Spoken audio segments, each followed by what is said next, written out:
One.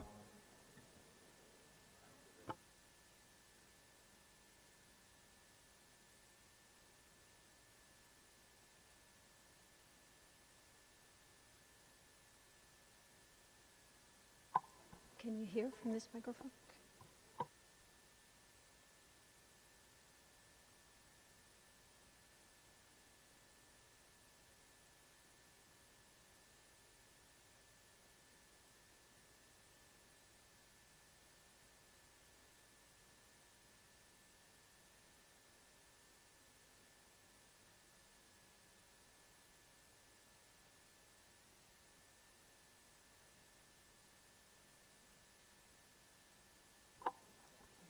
Can you hear me?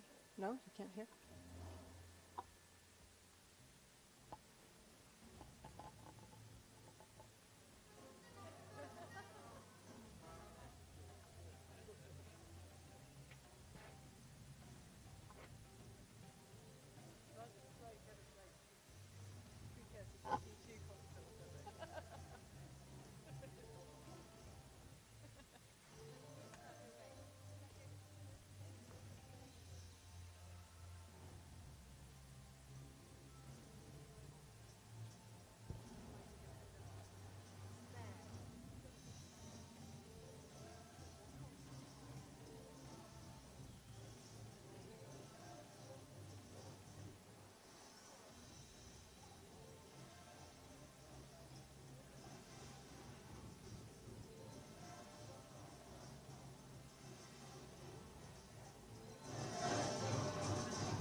Good morning, everyone. Welcome to Durban. Welcome to AEWA MOP7. It is a big pleasure for all of us being here in South Africa.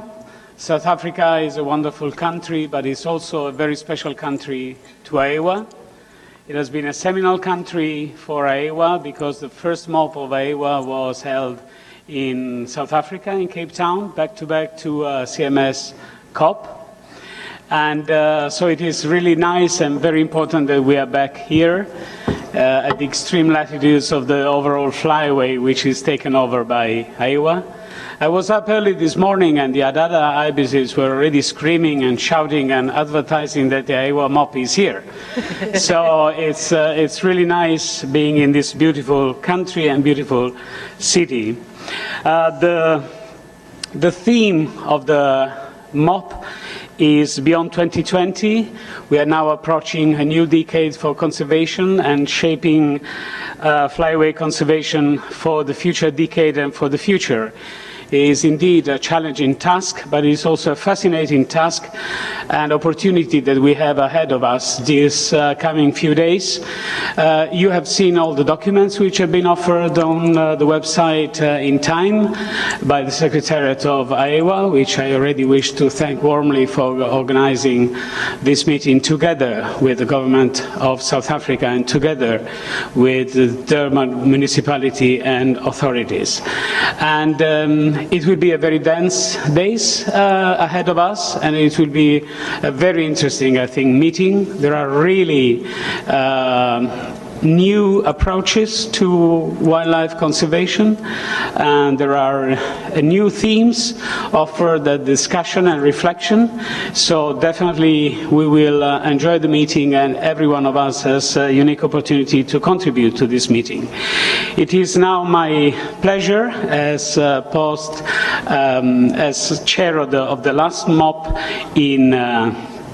in Bonn, to give the floor to Mrs. Nosipo Ngaba, which is Director General of the Department of Environmental Affairs, who will facilitate the opening session of this meeting.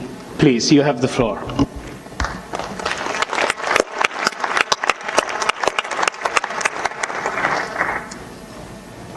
Good morning. Thank you, Fernando, and good morning, delegates, distinguished guests, our MEC here, Honorable MEC Sihle Zikalala, the representative of the executive mayor, Councillor Madlala, and I would like to also acknowledge the chair of the Convention for Migratory Species, Dr. Fernando Spina, who was introducing me earlier on, and the executive secretary, Dr. Jakes Trouvé. So with all of you being here as both parties to the convention, you are welcome to South Africa. And after we hosted the first AEWA meeting, then in 1999 in Cape Town. This time we are in this beautiful province of KwaZulu-Natal, which has a lot to offer the AEWA delegates, especially the community that appreciates bird life. So if you are a bird enthusiast, you are definitely going to find something to go back having seen, which is different from what you probably normally see in other areas where you watch birds. The timing of AEWA COP MOP7, it's not COP, just the MOP7 in South Africa, is implicable in that it is convened back-to-back to UN CBD, which is the Conference of Parties COP14, that took place in Sharm el-Sheikh in Egypt, still in the continent of Africa. And therefore, it is very interesting that we have a theme that is focusing on beyond 2020, shaping flyway conservation for the future. We are talking about nature or conservation of nature for the future beyond 2020. And certainly this theme resonates well with the outcomes of CBD COP14. So our future in bird life conservation is something that we are here to guard jealously for, and we are certainly going to hope that these 3 days of the meetings you will be able to come out with a clear action plan that we can all as parties commit to in terms of our program planning for beyond 2020. It's only 2 years, in 2 years' time that will be really in 2020. So we have to either wrap up our implementation plans, because we currently have a program of action that we are committed to, and during this MOP we are going to have the opportunity to revise our strategic plan and make sure that we commit to the vision of the future. So at this point in time, as program director, I'm not the speaker, I would like to welcome and ask the Councillor Madlala to welcome you to the city of eThekwini on behalf of the executive mayor. Over to you, sir.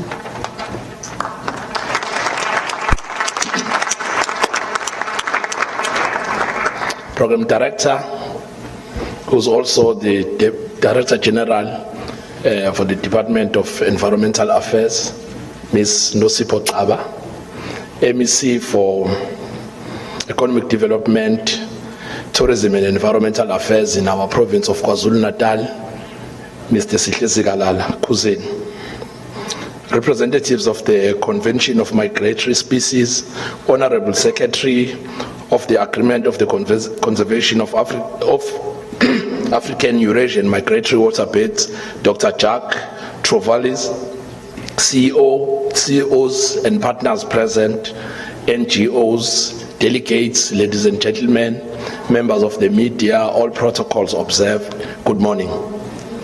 We take this opportunity to welcome you to our beautiful city and our province on behalf of the mayor of our city, Honorable Councillor Zandile Kumede, who is pained that she couldn't be here because of other government engagements. We take this opportunity to welcome you on behalf also of the people of our city who share the concerns and the love for the environment, nature, especially for the birds that we are here about. Program Director, the earth that we occupy is more than just countries and artificial borders that we use to separate and differentiate ourselves. It is a community of interconnected peoples, of species of wildlife that depend on each other for their very survival. This is to say that the welfare of one is directly linked to the welfare of another, and not even distance can separate us from our common humanity and obligation to care for the world around us. This is more aptly illustrated by the phenomenon of the migratory birds. These birds go from nation to nation, continent to continent, with no conception of boundaries or borders. They cross seas, moving from one place to the next, calling each piece of earth that they occupy home. They are true citizens of the world, and that is why the task of protecting and ensuring their survival for generations to come dare not fall on one nation alone, but to all of us as the communities of the world. The birds have brought all of these diverse nations together under one banner to preserve a vital piece of our wildlife, to understand the interconnectedness of all life on earth and how it all depends on everyone, regardless of nationality, in order to thrive. The lessons of cooperation that can be learned from these majestic creatures is what has brought us here today, in the beautiful city of Durban. This city boasts its beautiful bird parks, sanctuaries that for a time these birds will come and call home. From the agile barn swallow to the majestic pink-backed pelican, the city boasts a variety of migratory birds that have made their nests here. This is one of the many reasons that the city is proud to host this conference. The birds are woven into the fabric of our city, and their conservation is not just a mere scientific exercise. It is a collective crusade to protect that which we consider to be very much part of us. The Durban Bay is the iconic natural feature of the city, and in many ways, it is the reason for the city's existence. The status of being Africa's busiest port is counterbalanced by the fact that an inherent responsibility that the natural estuarine system supports more species than almost any other estuary in South Africa. One of the most comprehensive biodiversity data sets available in Durban is that of waterbird species. Program Director, the waterbird population of Durban Bay are well known, both historically and in recent times in terms of their species richness and abundance. Bird species count started in July 1999 and it's currently ongoing.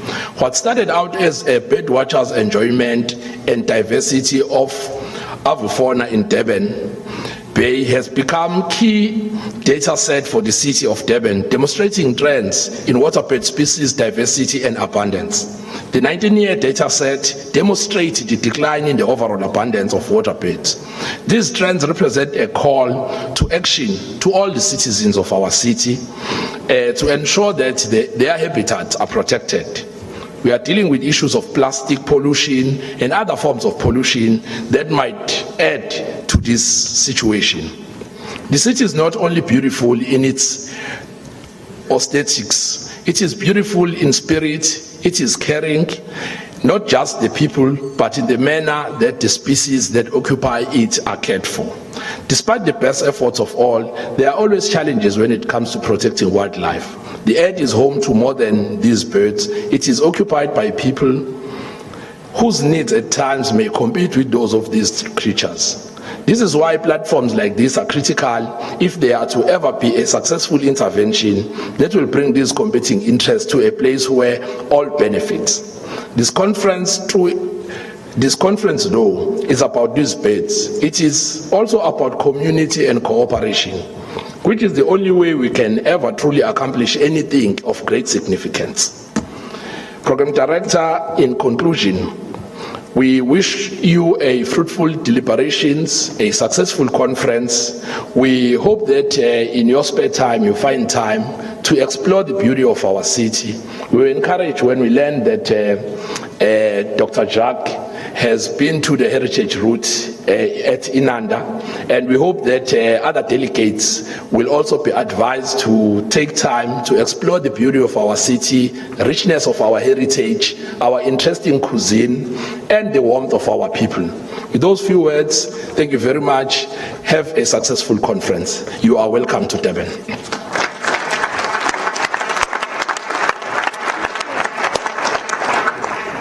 Thank you very much, Councillor Madlala. In the true spirit of the culture of KwaZulu-Natal, eThekwini, now we are welcome. We can take off our jackets and feel at home. Thank you for welcoming us, and we appreciate the work that the city is embarking on in conserving bird life, especially what you've shared with us this morning as efforts in respect of data management for Durban Bay in understanding the bird species.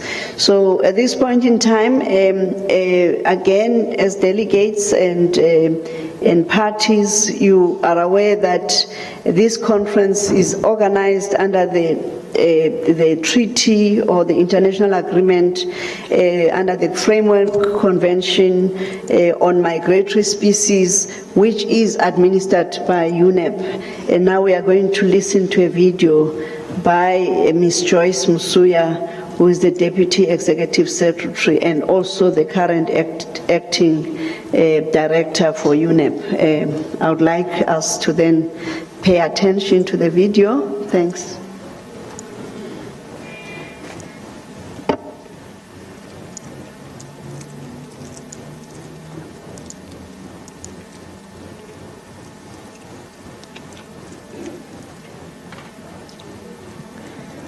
Have you managed to get on?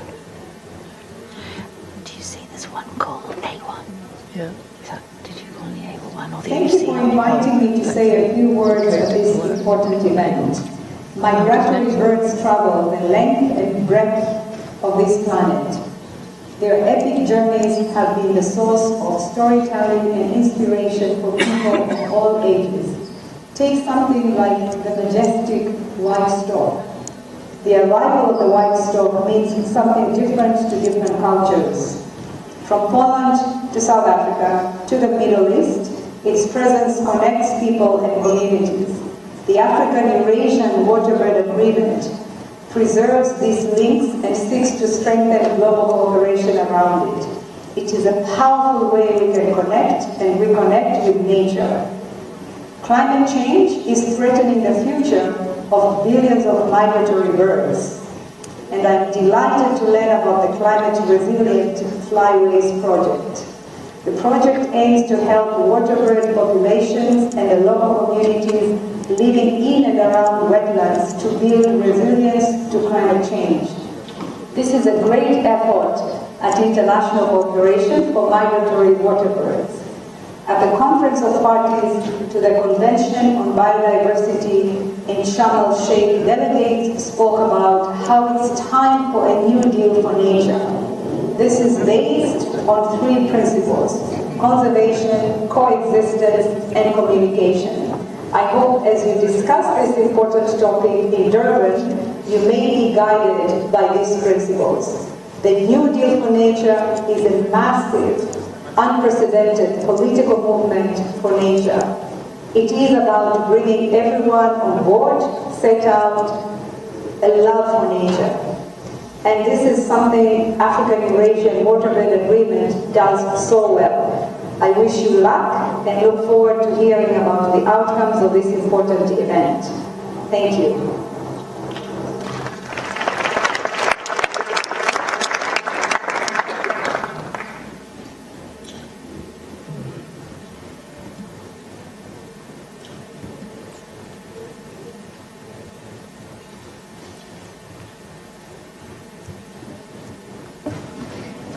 Thank you very much. That was also quite insightful and interesting words of encouragement as we try and pursue our new future, the New Deal for nature. That is what we are looking at post-2020.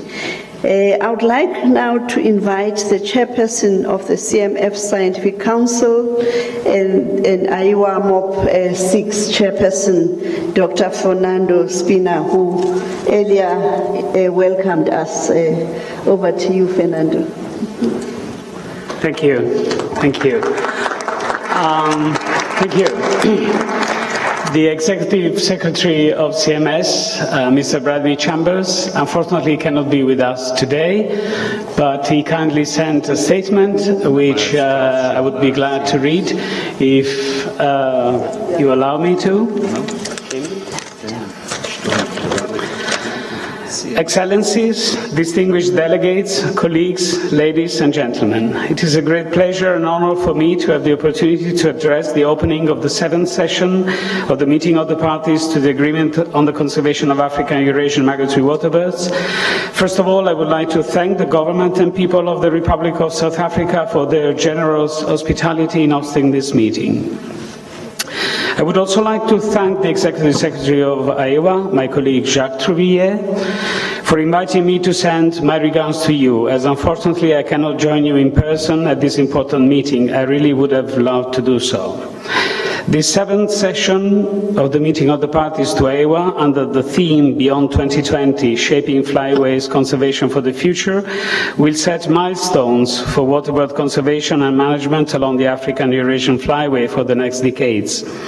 As the largest daughter agreement of CMS with 77 contracting parties and covering 254 species of birds dependent on wetlands, and the amazing number of almost 500 million individuals of water and seabirds, AEWA plays a key role as a member of the CMS family in achieving flyway conservation goals and adds an important component to the conservation of global biodiversity. The recent conservation status report of AEWA expresses AEWA's character of a highly efficient intergovernmental tool for establishing and implementing international conservation policies. The overall status of AEWA waterbird populations has improved during the period of the Strategic Plan 2009-2018. It has been shown that the species recovery plans under AEWA have positively influenced the trend of waterbird populations in the long term. I congratulate all parties, involved project partners and organization and the AEWA Secretariat on this great success. However, there is no room for complacency. Waterbird populations along the flyway and worldwide are facing a larger and more heterogeneous variety of threats than ever before, including the already noticeable impacts of climate change, habitat loss and degradation, overexploitation and various sources of pollution. The fact that the Conservation Status Report identified good governance has been the most important determinant in the trend of waterbird populations clearly shows the crucial role of AEWA and other multilateral environmental agreements on the international policy level in enabling and ensuring effective conservation on the ground. Through this pathway of promoting good governance, serving people and nature, AEWA and other MEAs of the CMS family directly deliver for the achievement of the Global Sustainable Development Goals. Last week, the UN Biodiversity Convention, the 14th meeting of the Conference of the Parties to the Conservation of Biological Diversity, set the path for the Global Biodiversity Agenda beyond 2020. The new strategic plan of AEWA for the period 2019-2027 and its new plan of action for Africa to be adopted at MOP7 will provide the basis for the agreement to importantly contribute to the conservation of biodiversity through effective action on one of the major global flyways. I feel deep gratitude when seeing the strong dedication of all of you, delegates from governments, experts and stakeholders from various fields to contribute to the success of AEWA, its initiatives and action plans. Your dedication and tireless efforts vitalize these initiatives and make them become efficient tools for achieving achieving conservation and sustainable management of waterbirds along the flyway. It is this dedication which we need to contribute our part as CMS family to the global agenda on biodiversity conservation and the role of migratory species for its promotion on the political agenda for the environment. Waterbirds play a crucial role in sustaining healthy wetland ecosystems and consequently in sustaining the livelihoods of people along the flyway. Your commitment to the conservation of these birds and of all migratory species is the key driver for achieving successful flyways conservation for the future of people and wildlife. I wish you all a successful and interesting 7th meeting of the parties. Thank you. Bradley Chambers.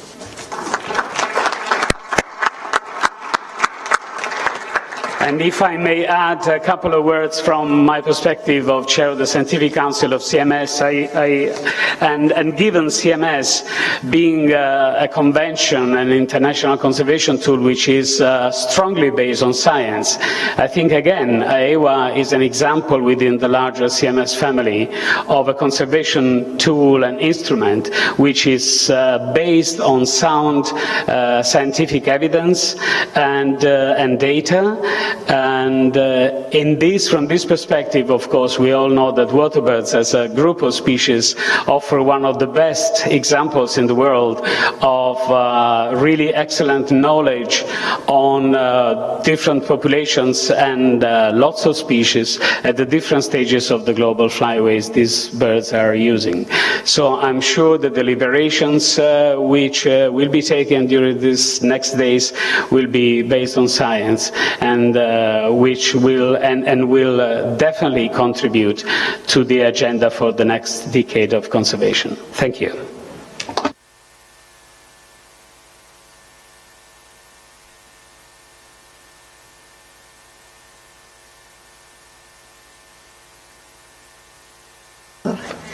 Thank you very much, Dr. Fernando Spina. That was also appreciated that you could also read the chair's remarks. Thank you very much. Now I would like to invite Dr. Jack Troviles to make his remarks as the Executive Secretary for the Agreement on Conservation of African Eurasian Migratory Waterbirds. He is going to speak in French, so you do have the gadgets that would help you with translation, and English I think is 01. Okay. So try that. If it's not 01, then it will be 02, but I tried 01 earlier on. Over to you, Dr. Jack. We will appreciate to hear from you. This is the English channel for all those of you wishing to test the English translation. If you can hear this message, then you are on the right channel for English. Oops. Excellencies, Mr. Zikalala, distinguished members of the Executive Council for the Economy, the Environment, Tourism and Environmental Affairs of the province of KwaZulu-Natal, Councillor Halala, Executive Mayor of the eThekwini Municipality. I think I still need a bit of training in pronouncing South African place names. Director General of the Department of Environmental Affairs, Madame Nosifo Nkaba. Dr. Fernando Spina, President of MOP7 and Chair of the Scientific Council of CMS. Dear delegates, partners and friends, I'd like to begin by expressing my deep gratitude to the South African government and the people of South Africa, as well as the province of KwaZulu-Natal and the city of Durban for their hospitality. You have already benefited from this hospitality, I think. Durban and the province of KwaZulu-Natal hold a number of treasures, natural and cultural in nature, and I hope that during the excursions on Friday or after this 7th session of the parties to AEWA, many of you will be able to discover just a small part, because you would need many days to discover it all, perhaps part of the Inanda Heritage Tour or the Hululwe Reserve. 2018 is an important anniversary for AEWA. 20 years ago, the agreement signed in The Hague in 1995 was entering into force after 7 African countries and 7 European countries ratified it. And there we already had a balance between the 2 continents. What a lot of progress we've made in such little time. But the challenges are still many. If we want to secure the future of water birds, this future will require maintaining connectivity between habitats. Nelson Mandela, who voted for the first time in 1994, not far from here, at the Hollande Institute, not Dutch, as the French word Hollande would indicate. This institute was founded by John Dube, also had a deep respect for nature. And I would like to quote him, if I might.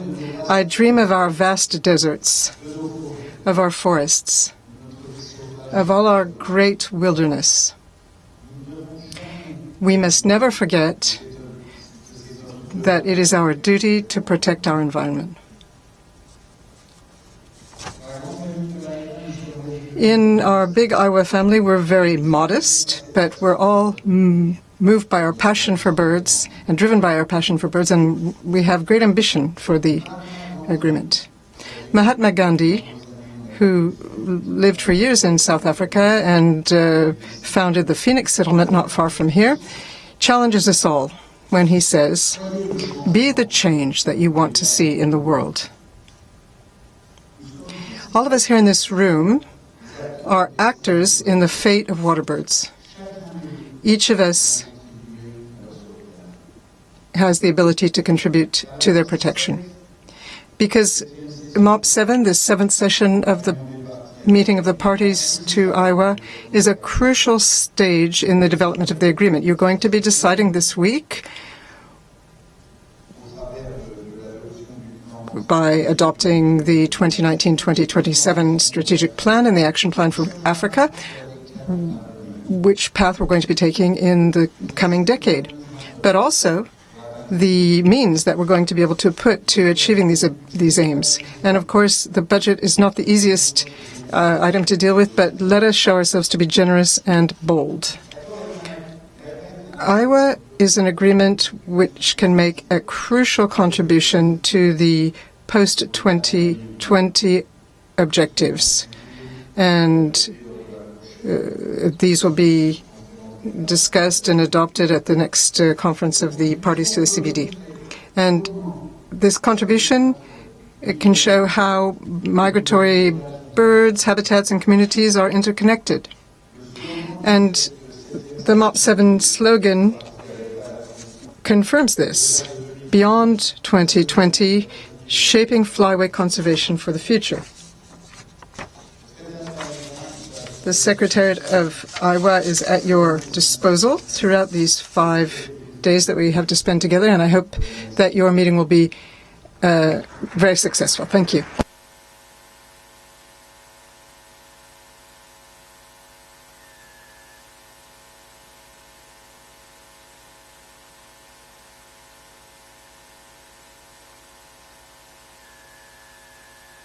Thank you once more, Dr. Jack, and truly we want to be those actors that really care for the fate of the waterbirds.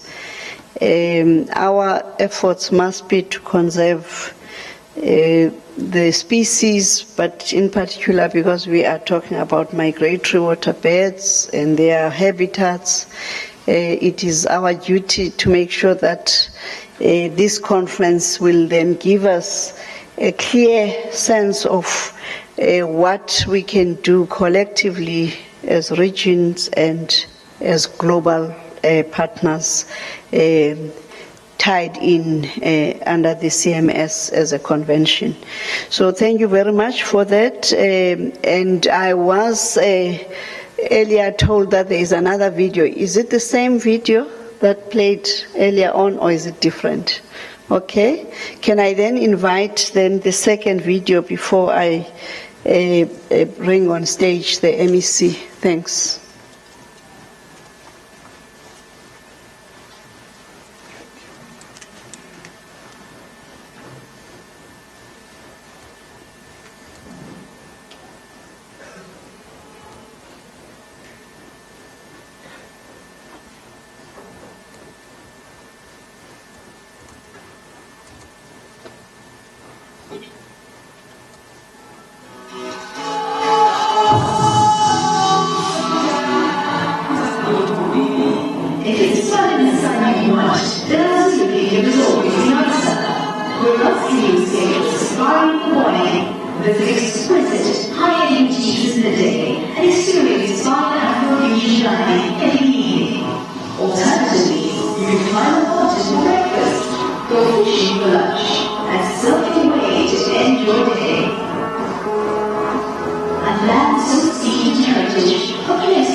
Thank you very much for that video, and it's a very good way of introducing the MEC by, firstly, he's inviting you to explore the beautiful mountains, the sea life, a bit of fishing, diving, the colorful cultures, and experiencing the Zulu royalty. What a beautiful climate you have in KwaZulu-Natal. It's not just Durban. As you go to the north of KwaZulu-Natal and further inland, you would experience the same. This is a home of a number of World Heritage Sites. So we are at the right destination. The MEC, Honorable MEC for Economic Development, Tourism and Environmental Affairs in KwaZulu-Natal province, Mr. Sihle Zikalala. So he's responsible for economic, for tourism, for environment. So that's why the video brings you all in one. Please welcome the MEC as he comes forward to address us.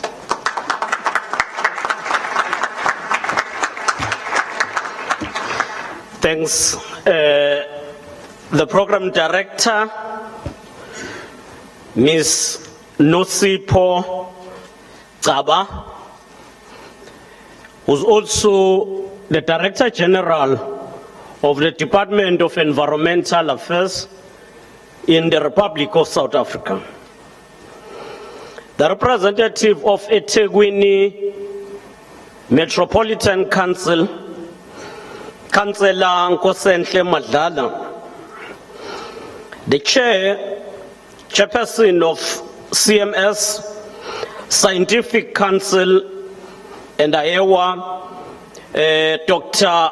Fernandos Spina, the Executive Secretary for AEWA, Dr. Jacques Trivolas. Ladies and gentlemen, welcome to Durban in KwaZulu-Natal. I did whisper to the colleagues when I was still there and said, hey, we seem to be having very attentive audience, which is good and must be welcomed. But I must tell you that Durban is a nice city, very warm, with one season, summer, summer, and summer again. So it's the city of people who are always happy, who are always on the mood. You must be attentive, but also take your time to enjoy Durban and KwaZulu-Natal. On behalf of the government of South Africa and our provincial government, we're so grateful to welcome you back to KwaZulu-Natal and back to South Africa for the second time since the first meeting that was held in our country in 1999. Migratory birds have always been an essential feature in the landscape of human existence. They are an integral part of our heritage, imagination, and future well-being.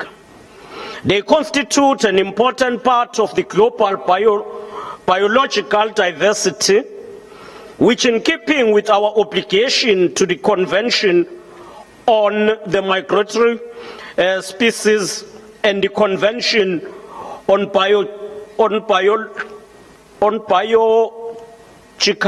diversity, should be conserved for the benefit of the present generation, which is ourselves, but also for the benefit of the future. Now, AEWA is an important intergovernmental agreement. It brings together various countries and the wider international conservation community in a single effort to establish coordinated conservation and management of migratory waterbeds and their habitat throughout their entire migratory range. It is therefore befitting for us as the country of South Africa to be hosting this important gathering, since the country is a vital part of the range of these important bird species. Migration birds cross vast borders. They link different countries, ecosystems, and obviously contribute to poverty alleviation and sustainable livelihood. They also serve as a key contributor to the provision and the sustainability of essential goods and services such as ecotourism. Migratory species can also act as a crucial indicators of global climate change. They can also reveal unsustainable land use practices such as overgrazing of livestock and others. Research shows that a decline in the conservation status of these species serves as an indicator that specific actions are essential to mitigate the impact and improve the management of the ecosystem services upon which the humankind depends. Distinguished delegates, it is also well documented that during migration, these birds faced a wide range of threats that impact their chances of surviving the journey. Some of the noticeable dangers will include a number of things, including pollution, including being subjected to high voltage power lines and others. Hazards also emanate from destruction of habitats that are crucial for breeding, mainly through deforestation and change in the land use and cover. Now we know as well that all their stopover countries, they will of course go through the process of hatching eggs, but in that process, as countries, we do need to ensure the protection of these species. And more countries take up the renewable energy and embrace the fourth industrial revolution. The renewable energy on its own brings another threat to these species. Given all these challenges, there is an urgent need for a balanced approach that must ensure that the natural environment is not irreversibly damaged. Now, given the theme that brought us here, which says, and I quote, "Beyond 2020, shaping flyway conservation for the future," we believe that this theme presents opportunity for us to consider all issues involved in terms of the protection of the waterbeds. This includes a reflection on the good practices and lessons learned since the adoption of the strategic plan that guided this organization from 2009 up until now. We're also having an opportunity to look and agree on the next plan for the next decade, which will take us from 2019 until 2017. We're also pleased to learn that the plan will also include the action plan for Africa, which will focus on a number of areas around the protection of the migratory waterbeds and the people. Our commitment to enhancing the conservation of the bird species is demonstrated by various initiatives that have been initiated by our country. For instance, there is a partnership between the National Power Utility, which is ESCOM, as well as Endangered Wildlife Trust, which is aiming to develop an integrated management system to minimize incidents of collusion into power line.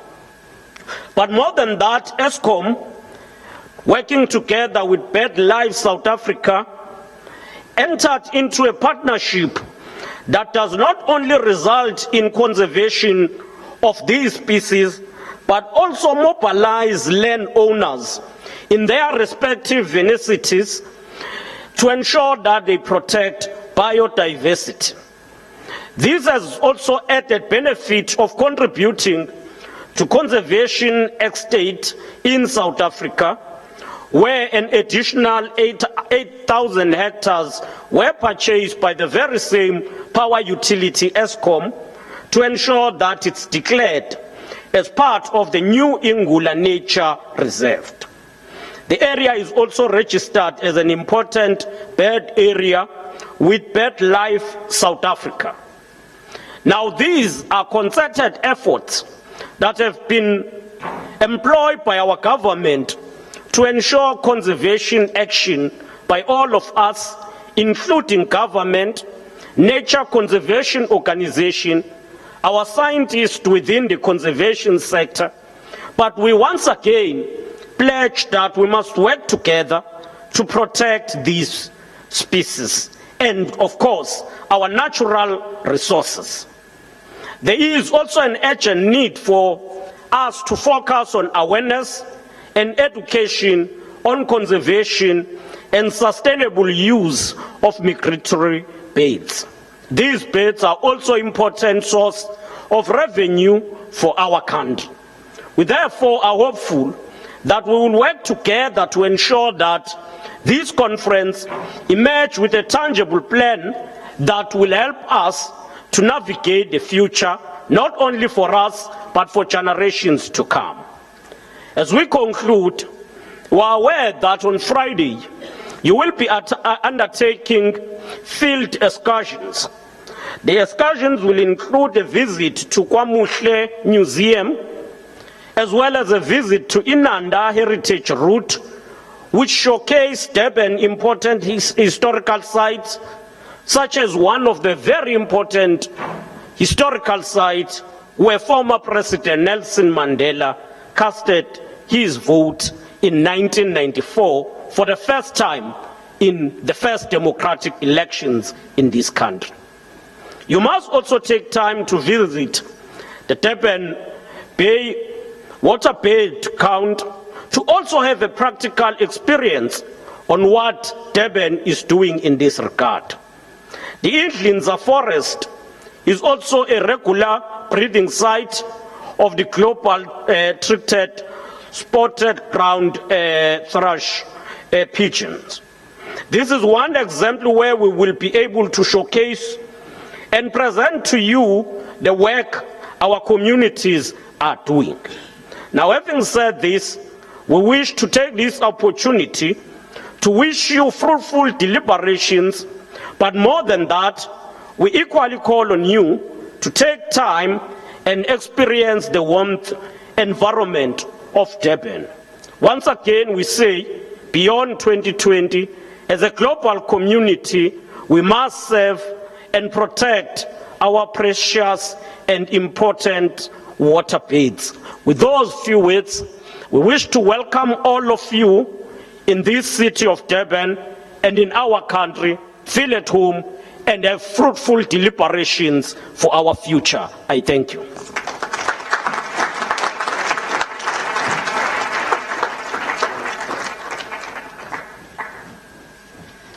Thank you very much, MEC, for that insightful keynote address, and certainly as delegates, we will take you on some of the offers and dignitaries. I would like to thank you for listening, and this was the opening session.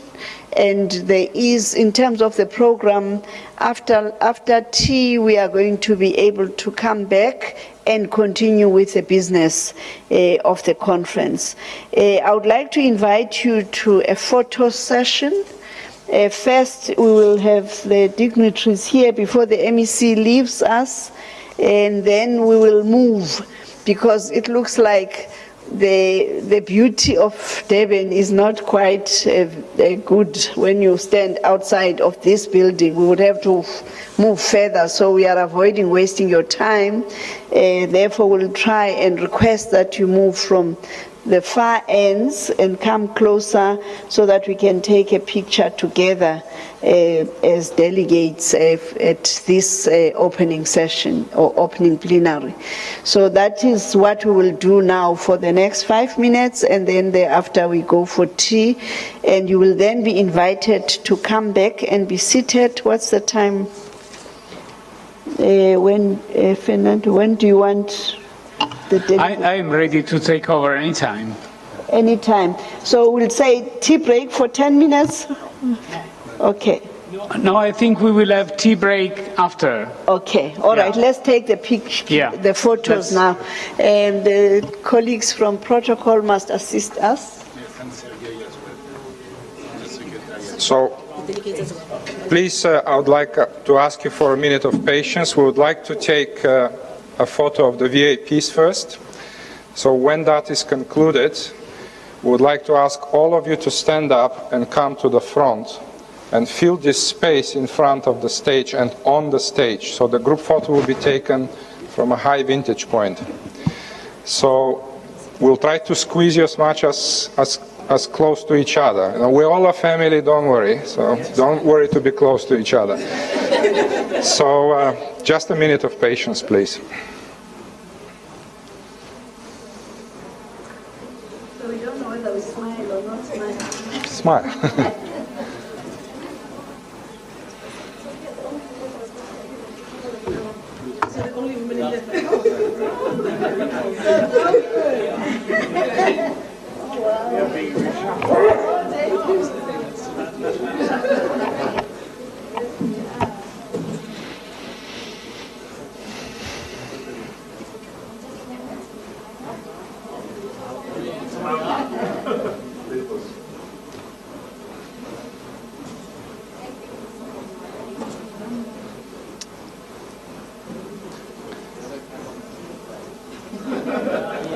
Okay, so the official photographer is taking the last shot. And just to let you know, the coffee break will be a little bit later. So I hope you could wait for a few more minutes. We have another item on the opening ceremony, and we would like to proceed with the agenda further before we break for coffee. So now please, in a structured manner, please move forward and fill this space in front of the stage.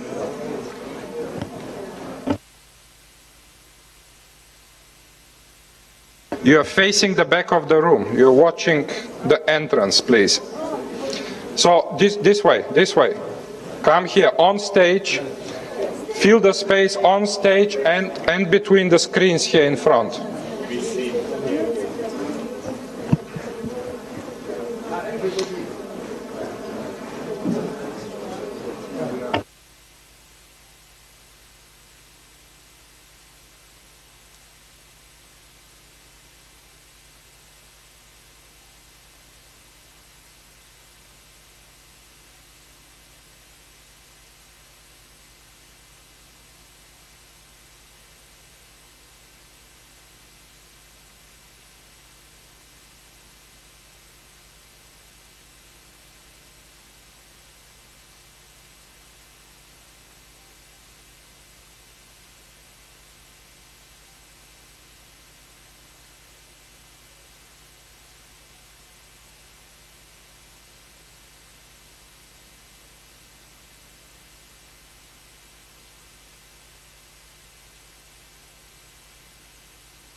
So in the same way, please take your seats. Slowly and quietly. Ciao.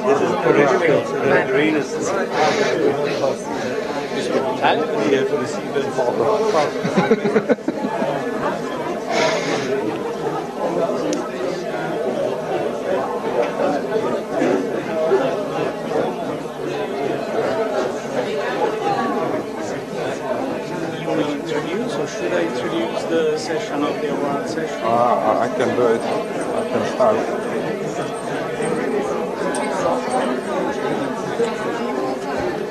Yes, yes. The presents, you have everything? Yes. I just.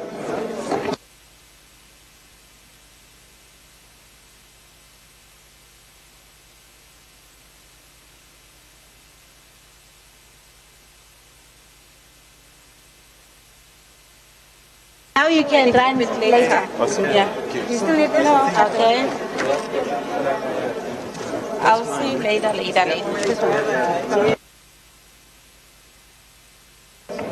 Please take your seats so we could proceed with the last item on the opening ceremony. It is an important item.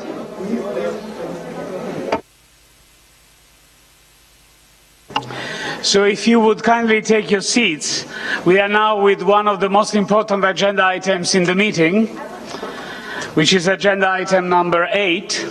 We know that by definition, I think conservation means joint efforts. However, there are individuals, groups, organizations, and countries who offer very special contributions to conservation, and especially in this case to conservation of waterbirds. And this is the reason why, very wisely, I think, AEWA acknowledges these exceptional contributions with special awards. And the master of ceremony for this very important agenda item will be Sergei Dareliev, who is one of the backbones of AEWA and who is already ready for that. So, Sergei.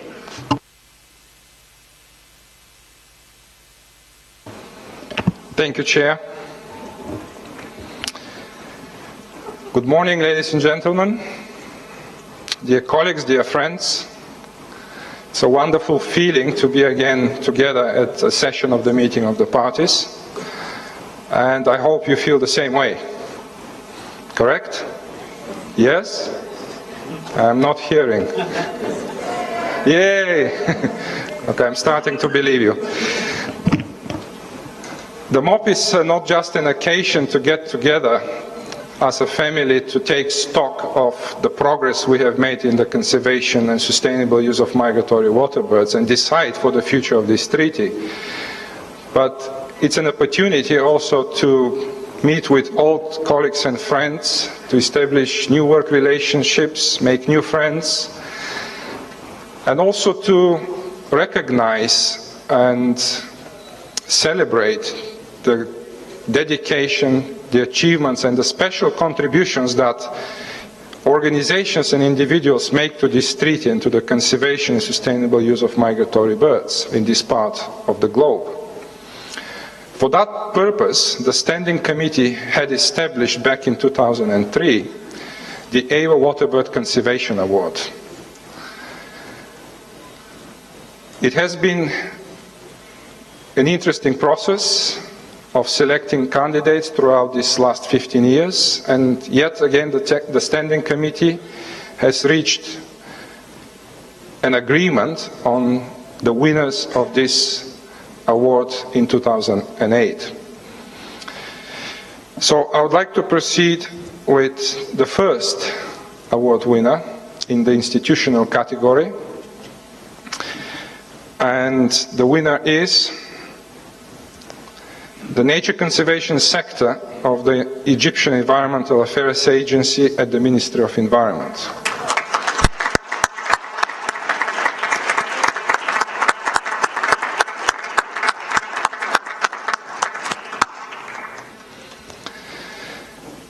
They have been recognized for their ambitious program that they have launched in the last triennium. In the first place, a national program to save lakes in danger, A long-term studies to investigate the factors driving bird-taking activities along the Mediterranean coast, with the aim to establish a sustainable hunting management, as well as the wide range of waterbird census surveys covering most of the national wetlands. It's a model how a country can implement the treaty, and we hope that this award will serve also as inspiration for other countries to proceed in the same manner. I would like now to invite the representative of Egypt to come to the stage to receive the award.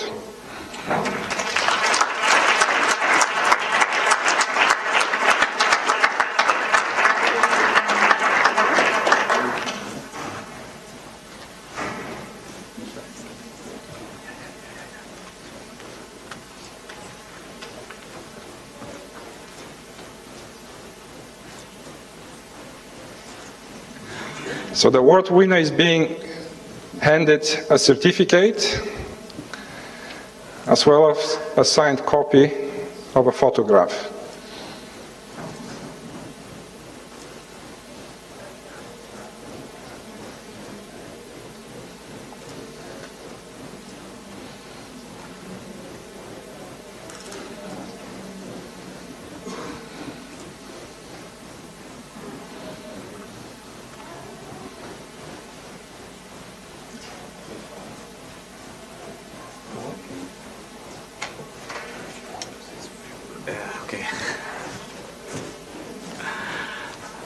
Okay, good morning to everybody. Actually, I don't have a speech, but some few remarks that I wrote down just now. So, good morning to everybody. Actually, I'm very pleased and such a great honor and pleasure to be here with you as a new member to the AEWA family, as I've been just nominated or appointed to be the AEWA focal point for Egypt last April. And actually, the nomination process and the nomination file was my first task as a national focal point for Egypt. So that gives me a great pleasure and happiness that I'm here now with you to receive this award. Thanks for AEWA for recognizing our work. And also, I'd like to thank. Yeah, of course, it's not only the efforts and of the government of Egypt, but there are also some projects that helped us, that contributed very much to the success that we've achieved. So, for this reason, I'd like to express my sincere gratitude and thanks to the AEWA, CMS, EU, and FAO, among other donor agencies that are funding two important projects in Egypt. First one is a responsible hunting project along the Mediterranean coast in Egypt. And the second one, which is a very important one, is a resource project that is funded by EU and FAO. So thanks for these projects and thanks for the technical partners of the resource project, and in particular the French ONCFS and Tour de Valade. They have supported us and they helped us a lot to achieve what we've already achieved during the past triennium. And from our side, this award means that we are on the right track, and we still have lots of things and lots of work to do in the future. And that's why I want to confirm that the Egyptian Environmental Affairs Agency is committed to the conservation and sustainable use of the migratory water birds and wetland resources for the whole of humanity. And before I go, I'd like to express my thanks and gratitude also to South Africa for the warm welcome and hospitality and all the arrangements for such a beautiful mob. And finally, I wish that we all have a very successful and productive AEWA MOP7. Thank you all, and see you. Thank you.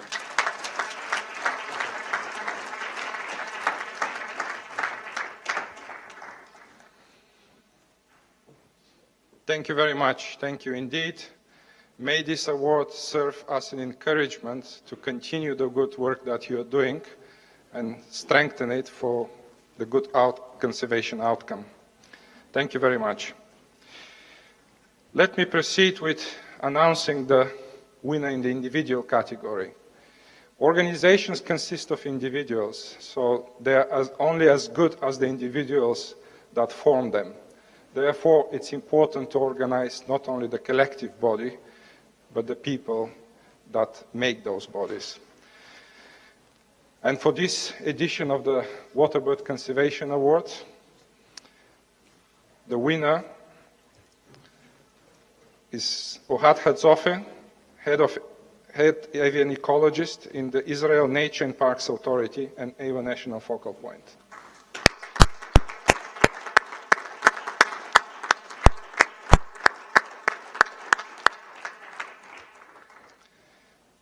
Ohad has been working for the Israel Nature and Parks Authority since 2003, and he is responsible for all avian conservation programs. Amongst the achievements of Ohad, we could mention his innovative solutions to threats to migratory waterbirds, for example, supplementary nourishment, artificial nesting platforms, translocation of nesting sites, etc. He's also a champion for prevention of wind farm impacts and the phase-out of lead ammunition. He has been also directing the nationwide annual waterbird census since 2004. Ohad also is a well-known media personality. He is disseminating the knowledge of birds, and he's promoting nature conservation in his own country. So I would like to invite Ohad to the stage to receive his award from the chair of the Standing Committee and the Executive Secretary.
Good morning.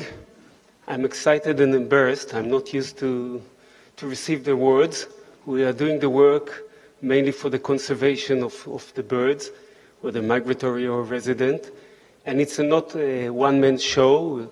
Of course, there are a lot of resources and a lot of cooperation, particularly if we talk about the pelicans. I saw that Jacques handed me a picture of pelicans, and this is now the peak of pelican conflict with fisheries in Israel, and we supply them about 150 tons of non-commercial fish in order to feed when the wetlands are so much damaged, especially in our region, which is drying.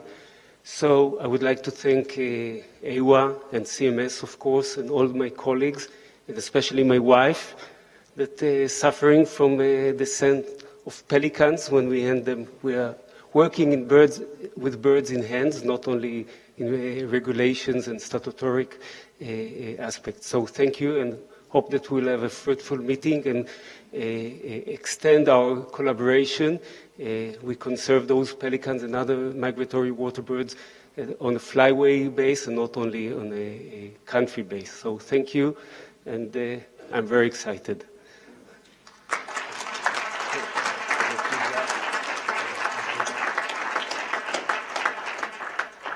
Thank you, Ohad.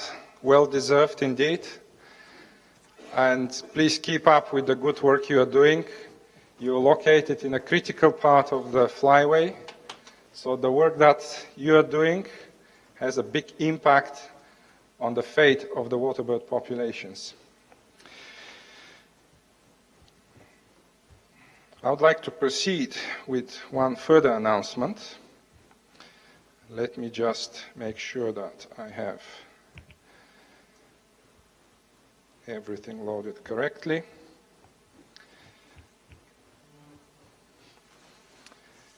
We had one more nomination received in the individual category. And this nomination is for Mr. David Stroud. I don't think David needs actually any introduction. He's decided to retire, unfortunately. That's a bad luck for all of us, David, that you're leaving us in a bit more than 3 months. And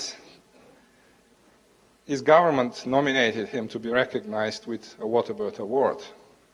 In their nomination, they have listed David's involvement in AEWA. He has been member of the UK delegation to each single session of the meeting of the parties. He has been also the permanent observer of the UK to the AEWA Technical Committee. And between 2009 and 2015, he has been also the regional representative for North and Southwest European region. And between 2012 and 2015, he has chaired the Technical Committee. He also chaired the Technical and Scientific Working Group at MOP1 and at MOP6. Amongst some of David's achievements are his continuous support for the development and implementation of AEWA since its creation, particularly for editing species action plans, contributing to species listings, contributing to guidance on assessment of cumulative impacts of renewable energy, reviewing the evidence on poisoning of waterbirds by lead shot, and making practical arrangements in the cases of wildlife diseases, particularly avian influenza. This list can actually go on very long, therefore we would like to cut it here because we might miss something of what David has done. However, I have to bring the news that David is not receiving the award, and I'm not sorry for that, David. The reason you're not receiving it is because you have received only one in 2003. You are the first winner of the individual category in the first edition of the Waterbird Conservation Award. Therefore, the Standing Committee considered that awarding you a second time would not be enough recognition for the contribution you have done to this treaty. And it has decided to bestow upon you a very rare title, one that is held by one single person so far, and that's the father of the agreement, Herod Burre. I'm really glad to be able to announce that the Standing Committee has decided to name David Stroud an AEWA honorary patron.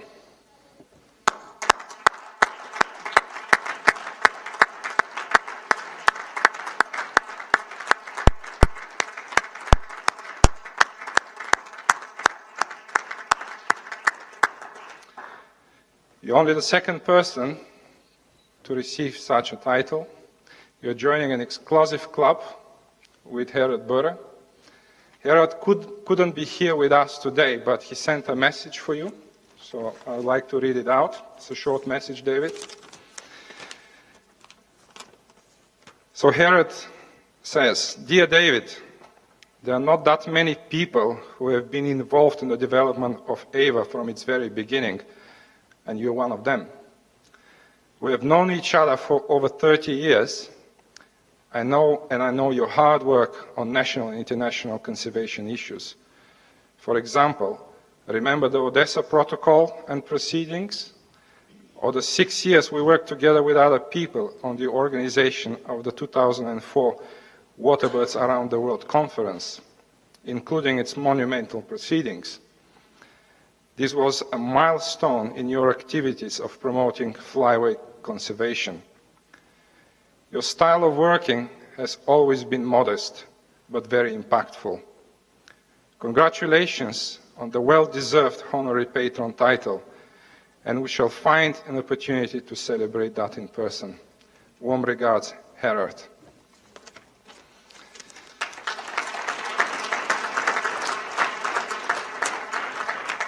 I would like to invite now David to the stage to receive his title from the chair of the Standing Committee and from the Executive Secretary. Please.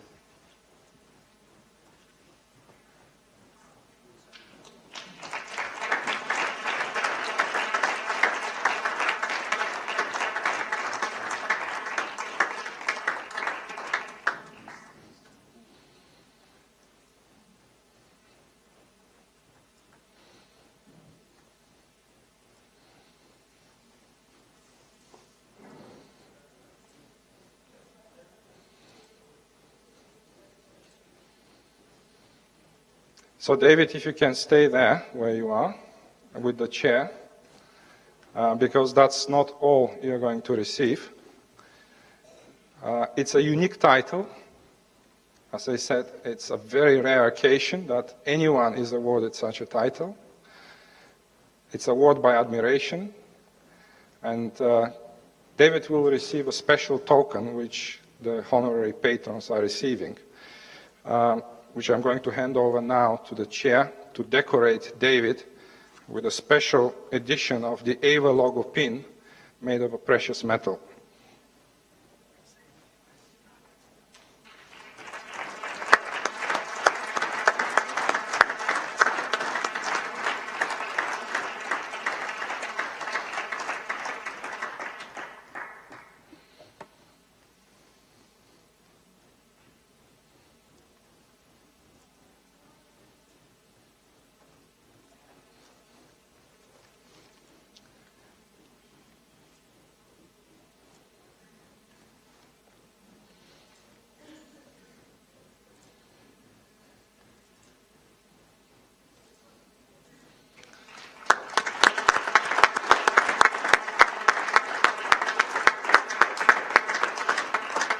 It's a very rare event, as I said, and it's a very special event for the agreement and for David.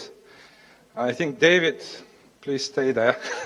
I think David deserves that. I would like to invite you to stand up and applaud David.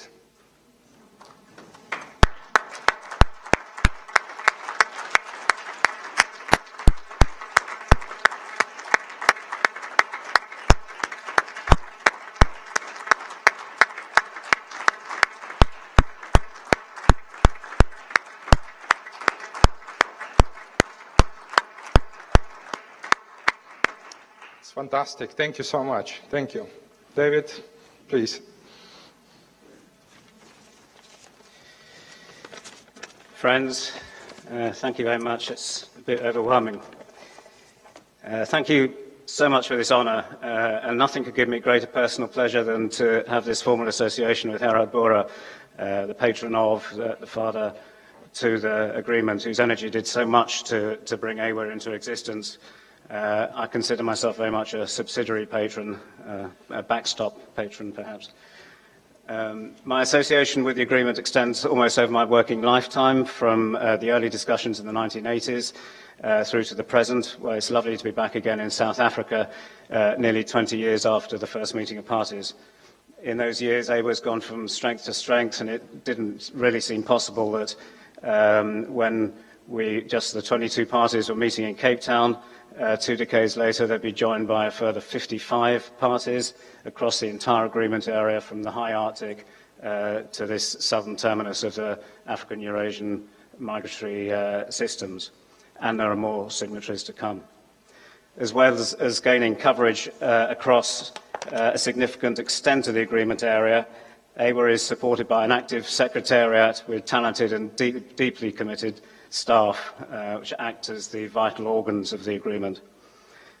The agreement's grown taxonomically as well as geographically. Migratory seabirds have latterly been brought within its scope, and progressively, as will be discussed, their conservation needs are being addressed. The latest assessment presented in the conservation status reviews, the detail of which we'll hear more about later today, indicates that AEWA is making a real difference. The strength of the treaty is not just its focus on actions for endangered species, crucially important though these are. Its unusually wide vision seeks to address multiple issues related to water birds and not just through traditional conservation models.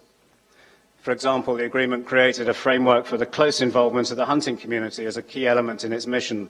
And from cautious beginnings in the early negotiations, hunting organisations now contribute very significantly to practical, not only to AEWA's technical work, but importantly also to implementing practical conservation on the ground, such as seeking to eliminate the use of lead gunshot from wetlands, an activity that is well known results in significant additional mortality for many water birds and indeed other species. AEWA has yet further scope. It's always seen education and awareness building among the public as a core activity, pioneering the World Migratory Bird Day in 2006 and developing a wide variety of outreach materials. People need birds, and birds need people to do the right thing. Yet sometimes interactions between birds and people go wrong, and AEWA's role in helping to address and resolve conflicts between water birds and human interests has always been a key element. Whilst perhaps not being seen as the highest priority in early years, recent initiatives such as the European Goose Management Platform have the scope to make a real difference in addressing acute conflicts with other interests. I think we need to urgently learn lessons from other parts of the world, such as from North America, where belated policy responses to rapidly increasing goose populations in particular have had major economic and other consequences. Yet the central focus of the agreement will always remain the restoration of threatened populations that are in decline, and such action is needed more than ever. AEWA has come a very long way, but there's further to go. Our water birds face threats at so many scales, locally through impacts at key sites, through more profound problems arising from wide-scale degradation and loss of habitats, and from the global and multifaceted consequences of climate change, whose effects remain difficult to predict. The preamble to the agreement recognises the need to take immediate action to stop the decline of migratory water bird species and their habitats. Never has there been more of a need for a strategic plan that is ambitious in its vision and scope, and recognising that need for immediacy. As we look to the future, it's critical that all involved with AEWA significantly step up their actions to ensure that future landscapes still contain these amazing water birds. An ambitious AEWA with committed signatories can help bring that about. Thank you very much.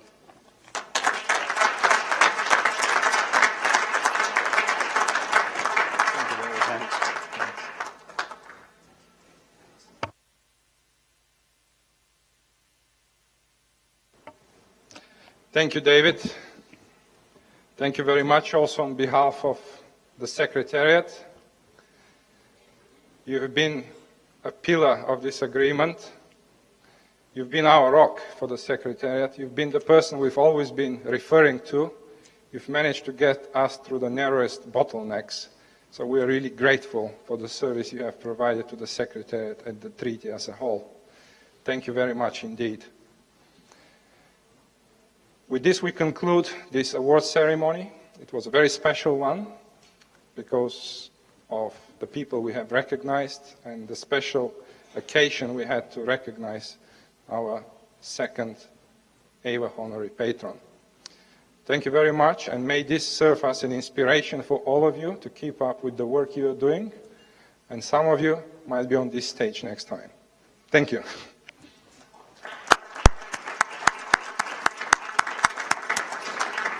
I'm now handing back to the chair of the opening part of the meeting to continue with the rest of the agenda.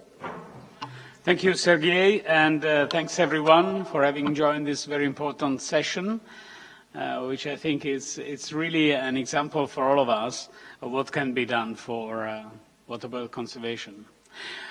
Right, we are now entering agenda item 2, which is the adoption of the rules of procedure. The meeting needs rules of procedure. The rules of procedures are well known, and they are the backbone of the meeting in order for us to work efficiently. So it is simply to open the floor whether there is any comment on the rules of procedure to be adopted. Right, I see no flags, so we adopt the rules of procedure as they stand now and as they are available on the website of the meeting. A meeting needs officers to serve, help the meeting be efficient and smooth. So we are now with agenda item number 3, which is the election of officers, and in accordance with Rule 21 of the Rules of Procedure, a chair and the vice chair of the meeting shall be elected from among the representatives of the parties present at the meeting. I therefore open the floor for suggestions for chair and vice chair for this 7th session of the meeting of the parties.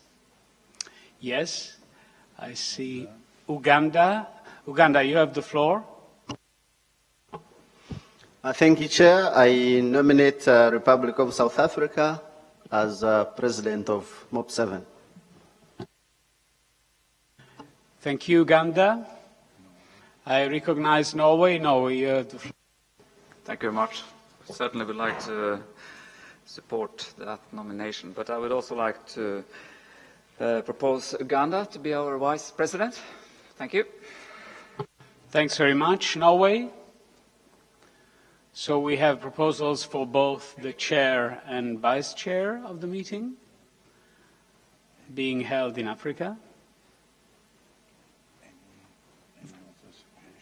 Any other suggestion or comment? Right. I see we are all content with this.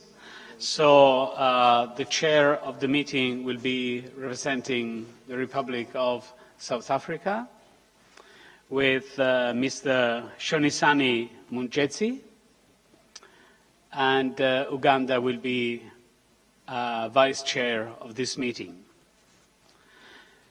So I welcome our elected chair from the host country to take his seat here on the podium.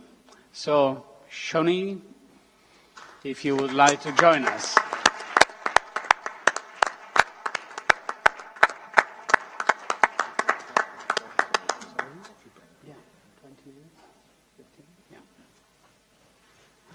So while we arrange and we offer our chair the possibility of taking his seat here, we are now breaking for coffee for 20 minutes in order for things to be set up. So welcome as new chair of MOP, Shani. Yes, yes.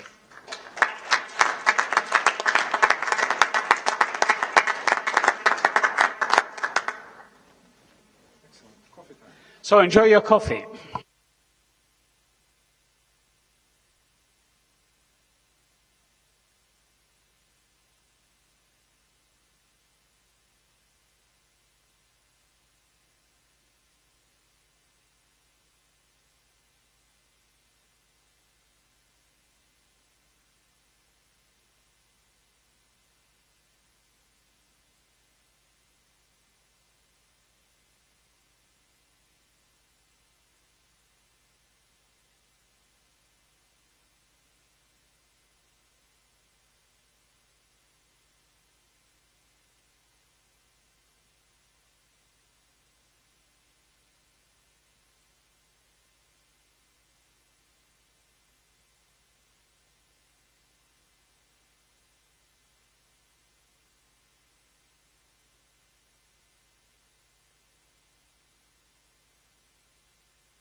Delegates will be starting in less than a minute. If you can find yourself behind your flags. If you can settle, we'll start in just a few seconds.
Thank you very much.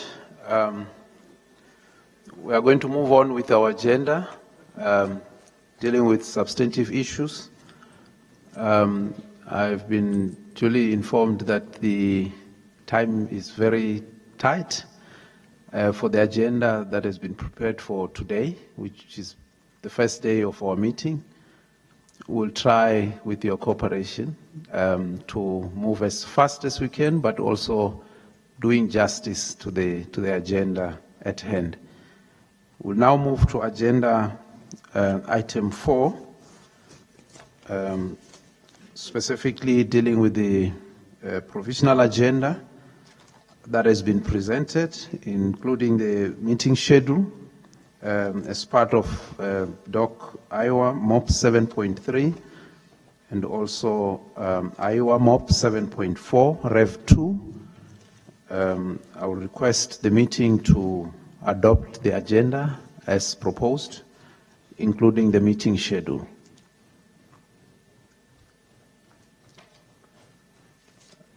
I don't see any party raising any flag for any reflection on the agenda. Can I take it that we adopt the agenda, the provisional agenda, and the meeting schedule as per AEWA MOP 7.3 and 7.4 Rev 2 as presented? Okay, thank you very much. I would now ask if there are any requests for any issue that will form part of any other business.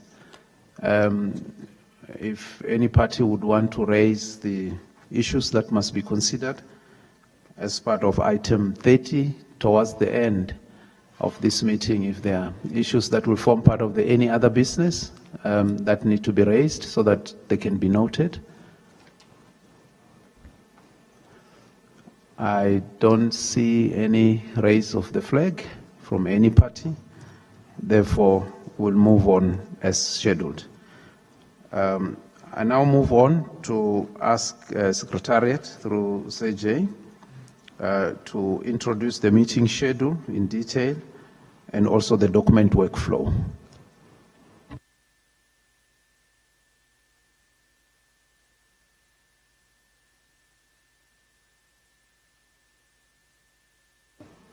Thank you, Chair.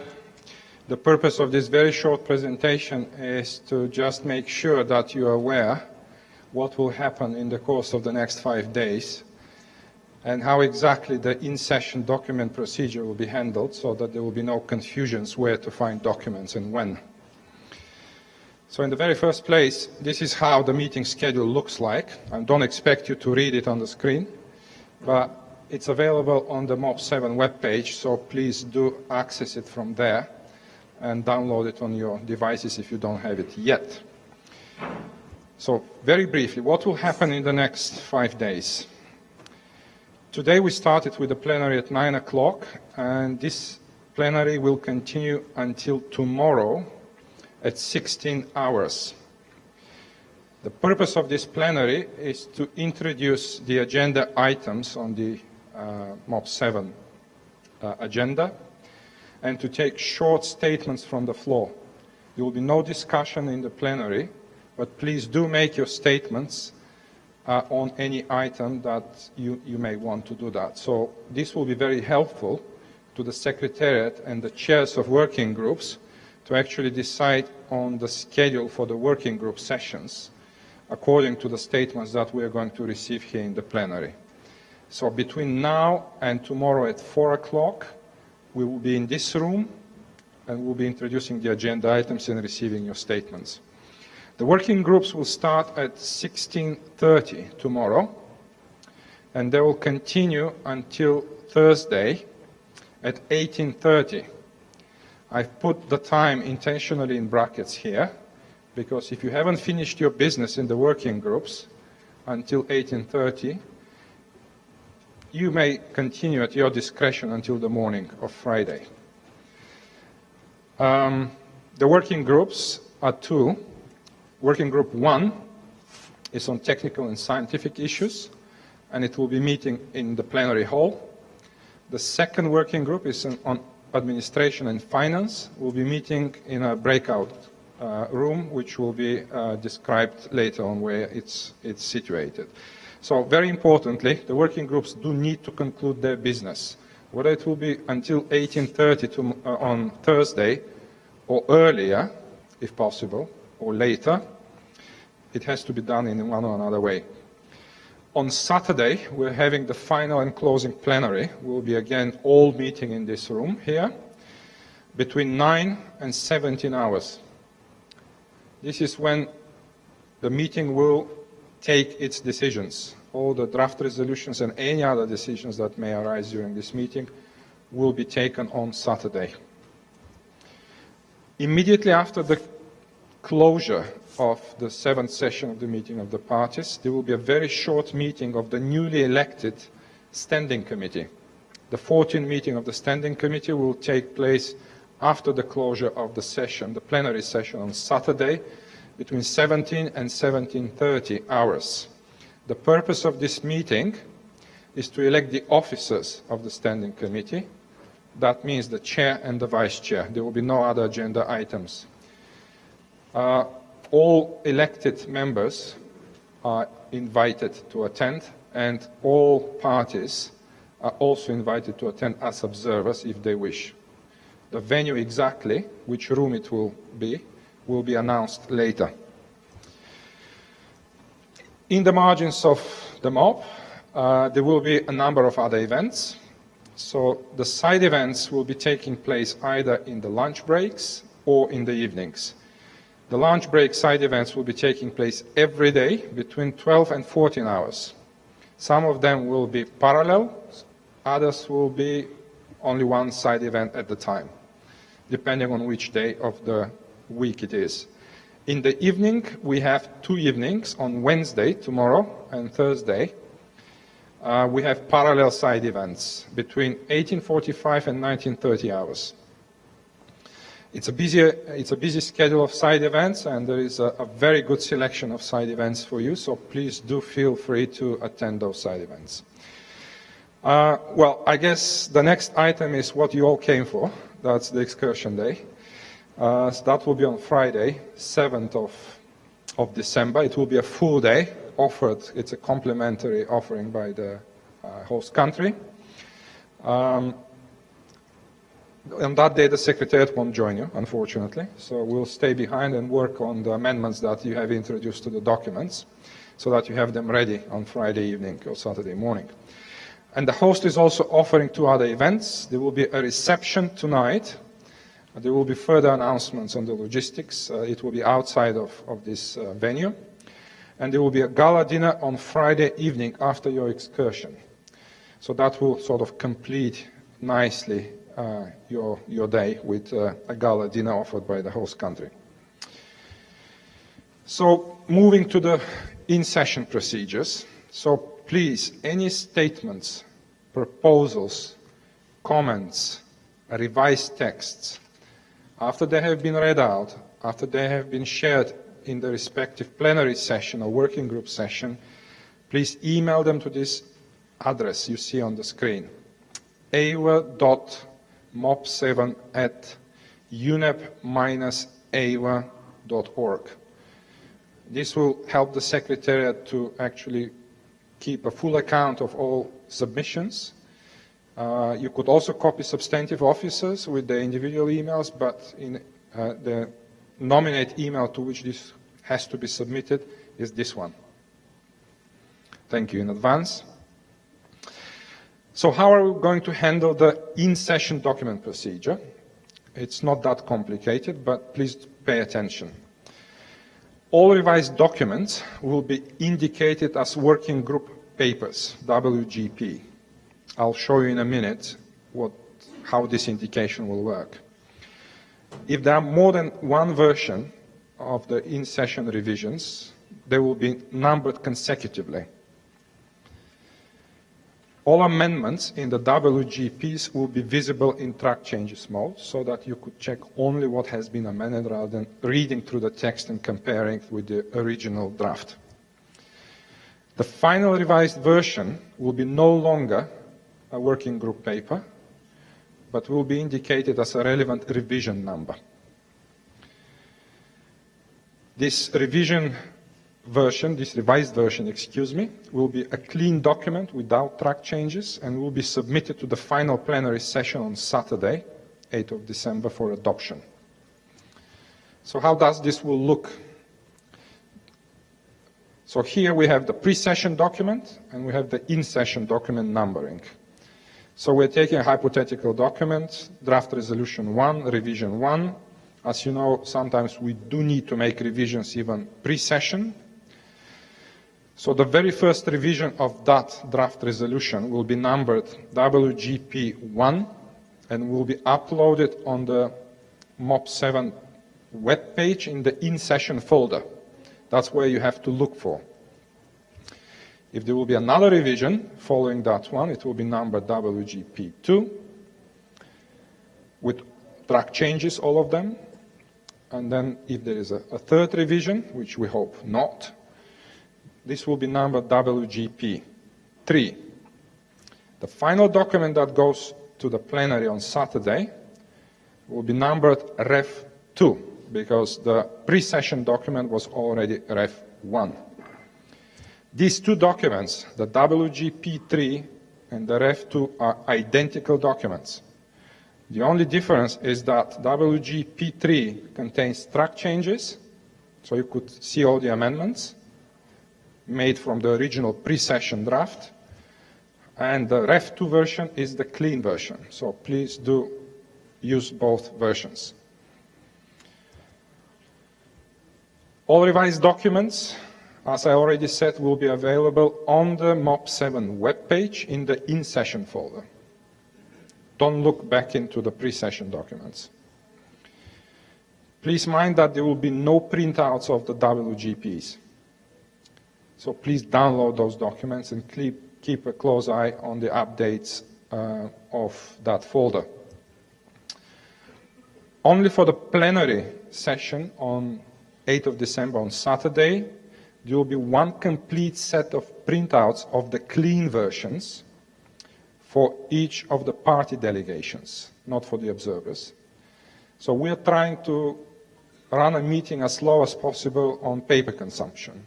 So maybe in future there will be no printouts even of the final set. But for this meeting we've decided that each delegation will receive one set only that you'll be able to collect on Saturday morning when you come to the venue. So With that, I've concluded this introduction. So if there are issues which are not clear, please do ask questions now so that we clarify them. If there are questions for clarity, let's take them now. I think it's quite clear. We can only hope. Thank you very much. Thank you. Thank you, Sergey, for that. I think we are all clear. Let's now move to item 5, that deals with the establishment of credentials and also sessional committees. We invite members of parties to propose names for the credential committee. At least 5 will do for that committee. We'll take nominations from the floor. If parties can indicate and suggest names for those that will be part of the credentials committee. The credentials committee has got a responsibility of reviewing original credentials for official delegates, and also they will have to elect their own chair to facilitate that process, of course, with the support of the Secretariat. I now call for the nominations. I see Uganda, I see South Africa, Uganda.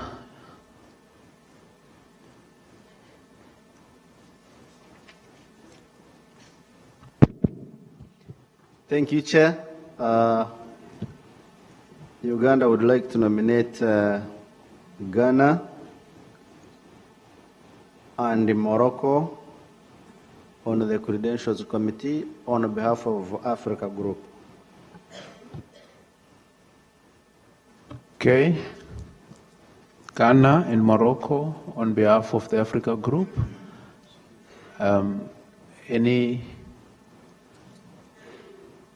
Did I see South Africa? Any other party? We need more here because we need to have 5 at least for the Credentials Committee. Very important. Oh yes, South Africa. Thank you, Chair. I support the nomination by Uganda, but my flag was raised very earlier on. It was on the issue of any other business. I just want to highlight it whilst the meeting is still starting, that item I request be left open because there are issues that arise during the course of the meeting which we would like to elaborate during that last item. If agreeable, we may like to keep that item open should there be a need to add an item on any other business. Thank you. Okay, noted, South Africa. I think if we can have a cut-off time for only tomorrow for that, so that if there are any preparations to be made, if, we don't want to have substantive issues that may not be known by parties, and parties will need to reflect on that. On the matter of credentials, we now have Ghana and Morocco. We still need 3 more, at least. Is there any proposal for nomination by any party?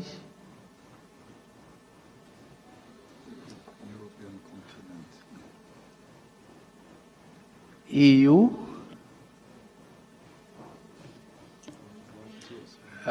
Do we have any volunteers that would want to be part of this task, this committee?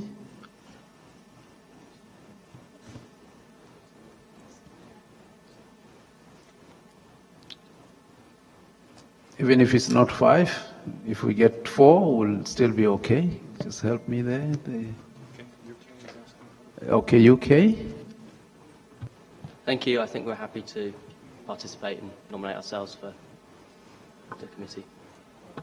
Thank you very much for that. UK, volunteering. Any last one?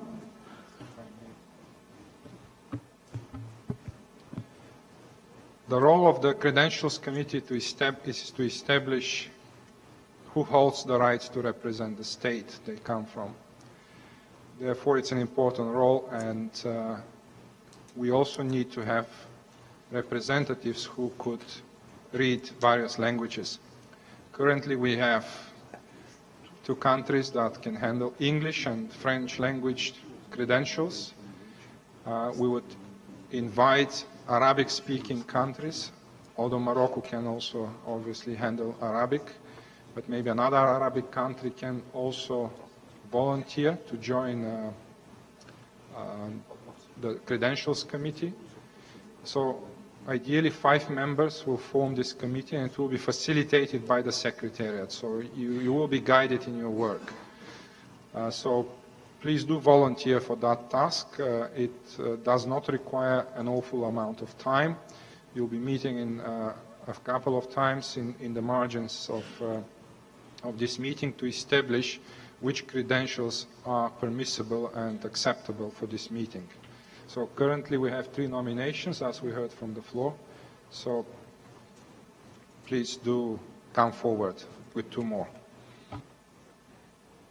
Just want to remind parties that when we adopted the rules of procedure for this meeting, Rule 19 states that the Credentials Committee comprised of at least 2 parties of the African region and 2 of the Eurasian region elected at its meeting, or the first session of each ordinary meeting, which is this one, will be responsible for that task. So we do have 2 parties from Africa region or African region. We have 1 from the Eurasian region. We need 1 more at least to be able to execute this task properly.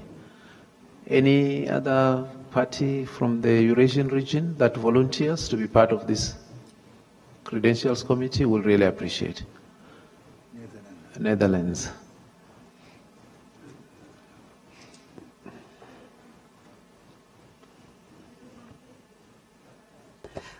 Netherlands microphone does not work, probably because there's another one that was turned on. I don't speak Arab.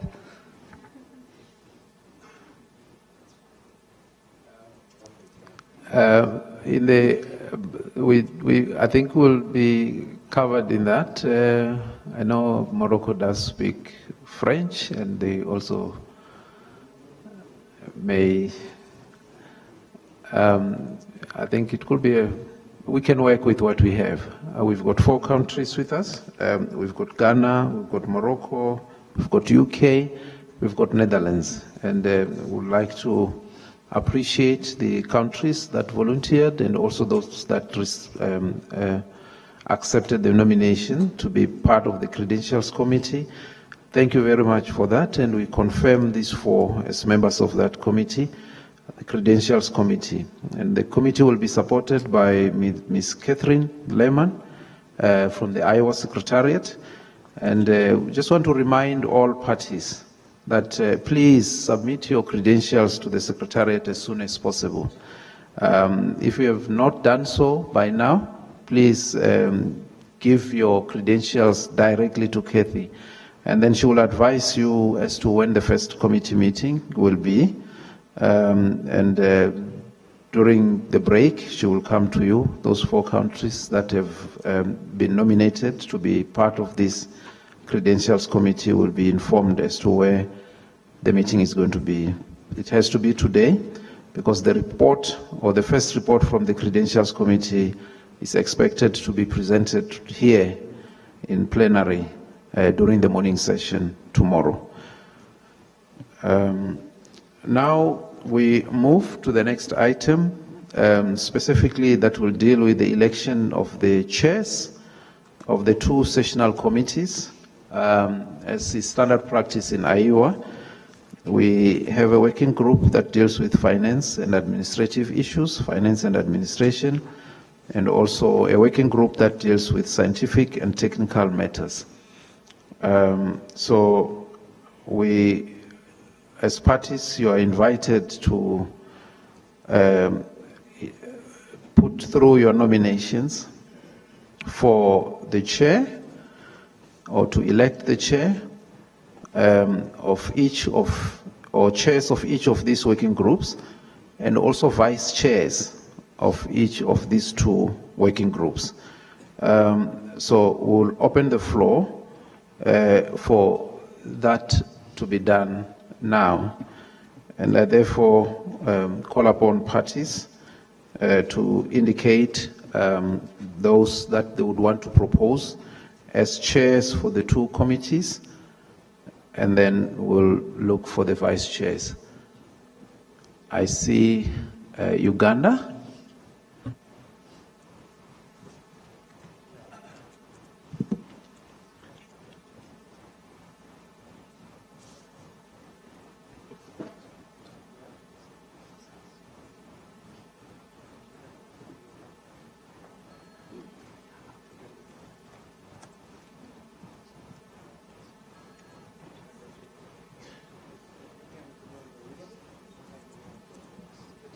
Team to give the mic to Uganda.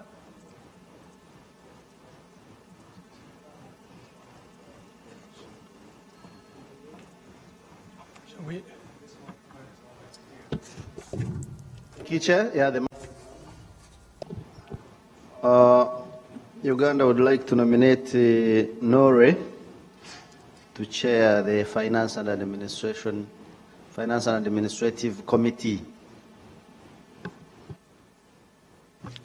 Okay, Norway for the finance and administration. I saw, is that Iceland? Yes, thank you, Mr. Chair. I was going to make the same suggestion, so I just support the nomination by Uganda. Thank you. Okay, Iceland support the proposal by Uganda. Okay, is that Estonia? Yes. Thank you, Mr. Chair. Good morning. We would like to support the nominations made by Uganda and Iceland for Norway to the Finance and Administration Working Group, and would like to nominate Iowa's honorary patron, Mr. David Strout from United Kingdom, to be head of working group on scientific and technical matters. Thank you. Thank you very much, Estonia. They've put through for the Scientific and Technical Committee that we have our patron, David, UK, chairing that committee. I now want to move on. If there is any other suggestion for the two chairs, we have Norway for finance and administration. We also have UK, David, for the committee dealing with scientific and technical issues. Can I now move on to call for nominations for vice chairs, while thanking the two countries that have been nominated for these two working groups, Norway and also UK, and the individuals from those countries assuming those responsibilities of chairing these two working groups. For the vice chairs, Uganda. Uganda nominates Ethiopia for vice chair of Scientific and Technical Committee. Okay, Ethiopia for the vice chair, Scientific and Technical Committee. Any other nomination?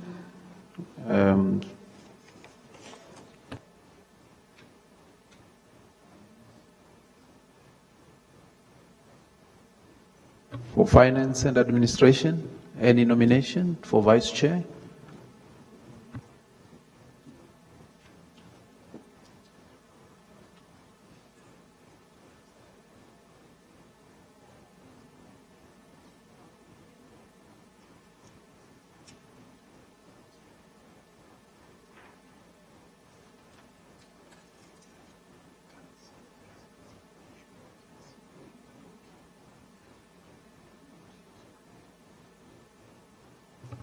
Okay, I don't see any other request for the floor to nominate anyone for the vice chair of the other working group. And if there is no flag being raised to that effect, we will continue and endorse Ethiopia as the vice chair for Scientific and Technical Committee or working group. Okay, I see Uganda.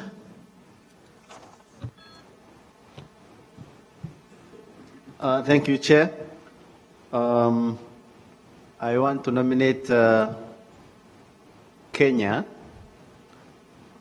to be vice chair for finance and administration. Okay, Kenya for finance and administration. Ethiopia, vice chair for scientific and technical working group. Norway as the chair for finance and administration. And then UK as the chair for scientific and technical committee. Those are the nominations, and I take it that parties have endorsed those, and then we'll work with those. Can we congratulate them?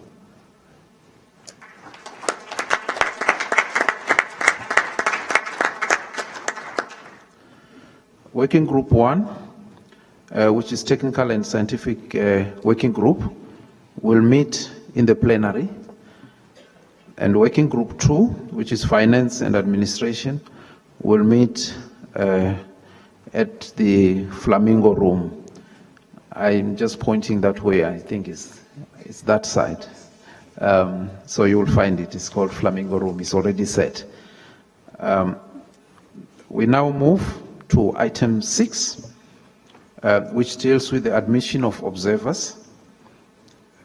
I now invite the meeting to admit the representatives that are here. They meet the criteria to be here, and those representatives represent non-contracting parties, intergovernmental organizations, international and national non-governmental organizations. They are present here. As I indicated, they do meet the criteria as set out in Article 6, Paragraph 4 of the agreement as observers.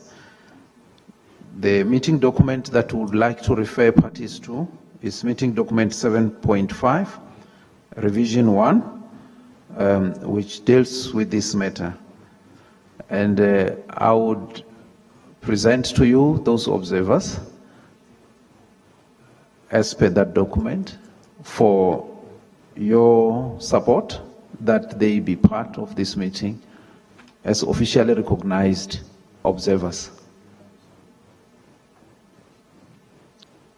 I see no objections, and therefore all observers that are present here are duly authorized to fulfill their roles as they are relevant to this meeting as per the criteria of admission that I referred to earlier. Thank you very much. We'll now move to item 7, which deals with opening statements. Would like to invite parties. In this case, as the Secretariat has indicated, CJ, earlier on, we would not want to open it and open the floor as wide as we may want to, but will allow for regional groups, specifically EU and Africa group, to make their statements as briefly as they can, and will invite all the parties, even observers, to submit their statements or written statements to the Secretariat, and those will form part of the proceedings of this meeting, and they will be made available and circulated to participants via email, and also included, as I indicated, in the meeting proceedings. So may I invite the two groups, the EU and also Africa Group, to make their statements. Estonia, I hope on behalf of the EU. Thank you. So, Mr. Chairman, distinguished delegates, ladies and gentlemen, in this meeting, Estonia, as an acting presidency of the Council of the European Union on behalf of Austria, has the honor to be speaking on behalf of the European Union and its member states. We wish to express our gratitude to the government of South Africa for its generosity and hospitality in hosting this meeting, and for the very warm welcome we have all received from the local authorities and the people of Durban. The slogan of the meeting is Beyond 2020, shaping flyway conservation for the future. It reflects beautifully the central objective of the meeting, the approval of the new strategic plan for 2019 till 2027.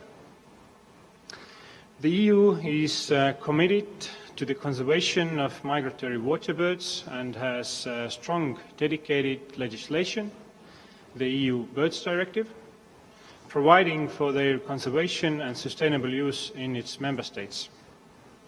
However, AEWA is a critically important instrument for us in the EU to strengthen collaboration along the flyways, including with our African partners, for our shared heritage of waterbirds, and we therefore welcome in particular the new action plan for Africa. The AEWA MOP7 here in Durban will give an important input to the post-2020 global biodiversity framework through these strategic documents. We look forward to working with all parties on an ambitious but realistic and achievable follow-up to the current strategic plan, taking into account the lessons learned from the previous period.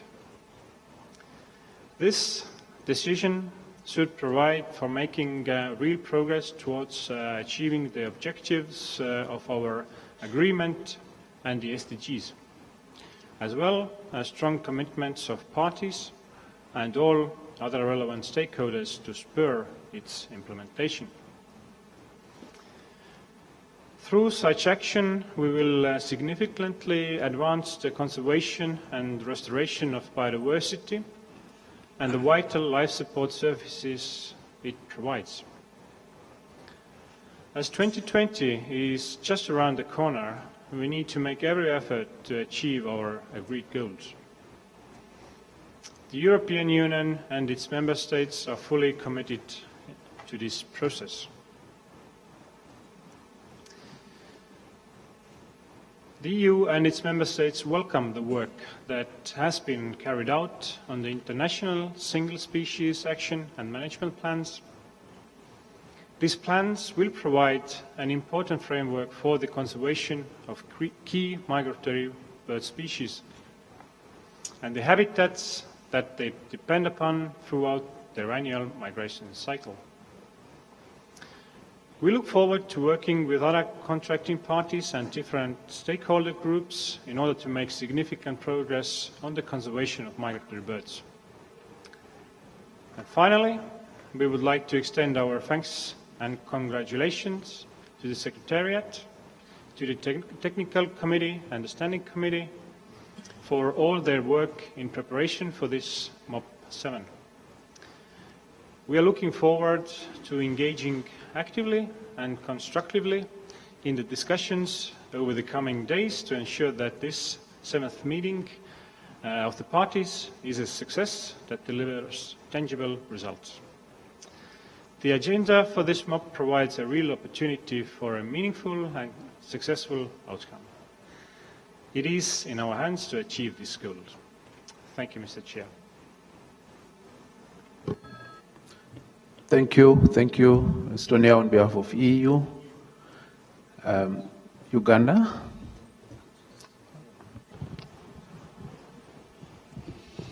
Thank you, Mr. Chairman. distinguished MOP7 delegates, ladies and gentlemen, on behalf of the Africa contracting parties to AEWA, I wish to congratulate the people and the government of the Republic of South Africa on hosting AEWA MOP7 in this beautiful city of Durban. I take the same opportunity, Mr. Chairman, to congratulate you upon your election to steer MOP7. Since the MOP is being held in Africa region wishes to welcome all distinguished delegates to beautiful Africa, showcased by beautiful Durban. Africa looks at MOP7 with optimism that this MOP will indeed shape the flyway conservation for the future as the theme proposes. Mr. Chairman, as the world looks at striking a new deal for nature beyond 2020, we should in this meeting strike a new deal for migratory waterbirds that will be part of the global new deal for nature. Africa region remains committed to the tenets and objectives of Africa-Eurasian Waterbird Agreement, and to that end, we call upon all contracting parties to work towards maintaining a favorable conservation status for migratory waterbirds.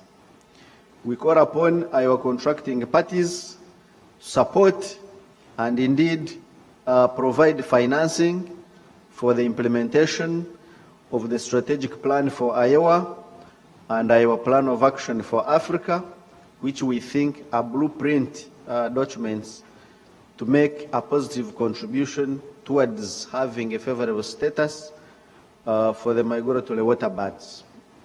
As we move towards adopting the strategic plan, we need to commit reasonable resources to support implementation of this plan. We know, Mr. Chairman and distinguished delegates, that the economic situation globally may not be the best at the moment. However, we appreciate that losing migratory waterbirds may actually worsen the economic situation, since these are a source of livelihoods and in some cases a source of direct economic contribution to national economies.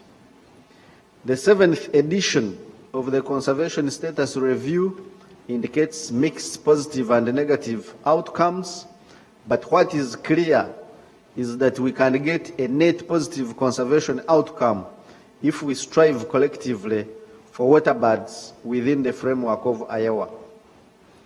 The region looks forward to a meaningful engagement throughout MOP7 with the aim of making a positive difference in the conservation status of migratory waterbirds. Thank you, Mr. Chairman.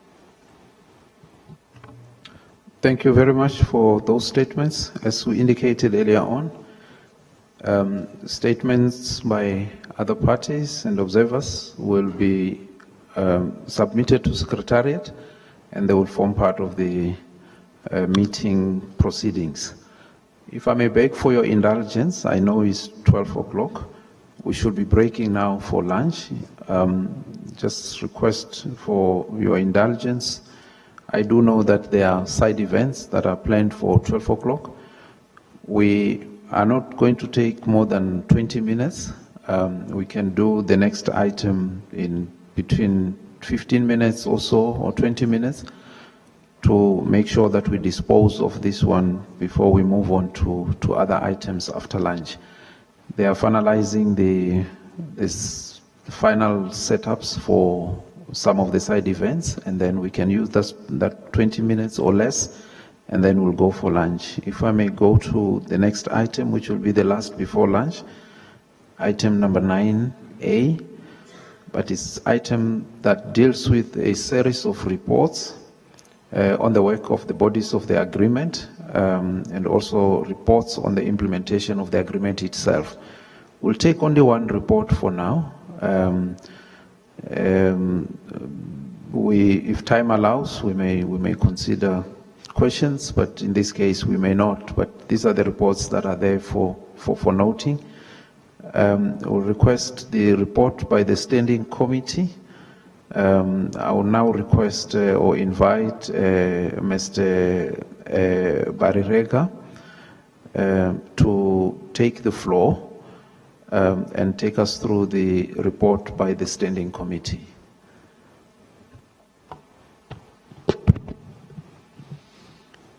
Thank you, Chair. This report of the Standing Committee is contained in Doc AEWA MOP 7.6,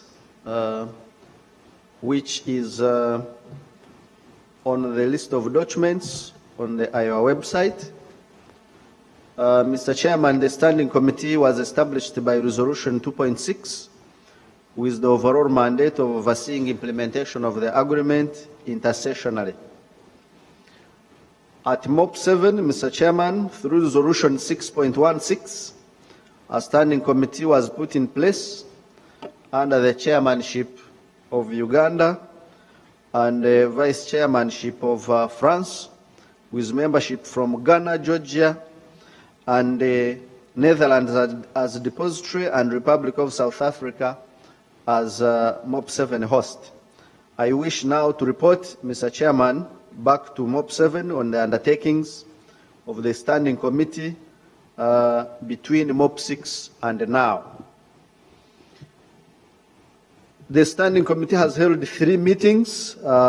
We had the 11th meeting of the Standing Committee back-to-back with MOP6 in 2015 in Bonn. The main purpose here, like the Secretariat indicated, was to elect chair and vice chair of the Standing Committee.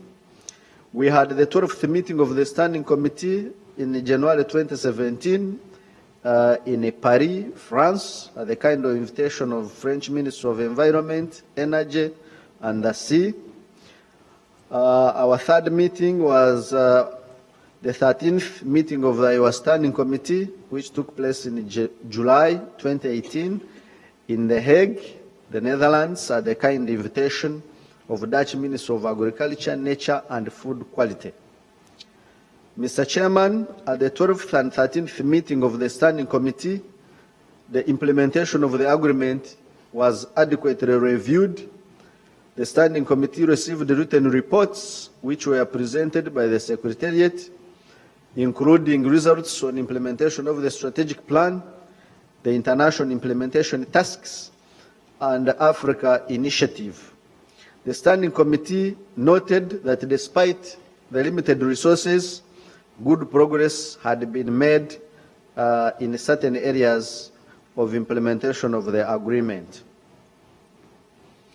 The strategic plan 2019-2027 and the plan of action for Africa were developed under the authority of the Standing Committee, which approved the concept notes and participated in all meetings and reviewed drafts submitted for approval by this guarantee meeting of parties. The Standing Committee, Mr. Chairman, also reviewed the actual financial situation based on the overviews presented by the Secretariat regarding income and expenditures between MOP6 and MOP7. The Standing Committee notes that the Secretariat does its utmost to ensure that the financial situation remains a healthy one. The Standing Committee in October 2016 authorized the withdrawal of $71,803 United States dollars from the reserve fund to allow an adjustment after Umoja entered into force. The Standing Committee further authorized a withdrawal of 30,000 euros from the reserve fund in November 2018 to allow for the translation of MOP7 documents since the allocated funds were not sufficient. Mr. Chairman, the Standing Committee, following Resolution 6.2, approved the Arabic translation of the agreement text provided by the depository in April 2017 on behalf of the meeting of parties. And in 2017 November, the Standing Committee welcomed and approved the invitation made by South Africa to host this 7th session of the meeting of parties in Durban, where we are today. The Standing Committee in March 2018 agreed to maintain the Iowa Waterbird Conservation Awards as indicated in the awards ceremony earlier on, without monetary prize due to financial constraints. We are of the strong view that despite financial constraints, we must continue to recognize institutions and individuals that go an extra mile in making a contribution towards attainment of the objects and tenets of Iowa Agreement. The Standing Committee intersessionally also, as the implementing body for the implementation review process, dealt with several implementation review cases, and these are reported in Iowa MOP 7.18 Rev 1 document. The committee approved institutional arrangements for the Common CMS and Iowa Information Management, Communication and Awareness Unit as assigned by MOP6, and hereby reports to MOP7 as mandated by Resolution 6.22 in the annex of the Standing Committee report, which is available on the website for your consideration. Lastly, Mr. Chairman, the 13th meeting of the Standing Committee, which was our last substantive Standing Committee meeting, reviewed all the documents for MOP7 and the entire agenda, and all draft resolutions were also reviewed and cleared for submission to MOP7. All these documents are now before the distinguished delegates of MOP7 for your consideration. More details can be found on the report, which is uploaded on the website. Thank you, Chair. Thank you very much, the Chair of the Standing Committee, for the report. We'll now open the floor for any questions and comments on the report as presented.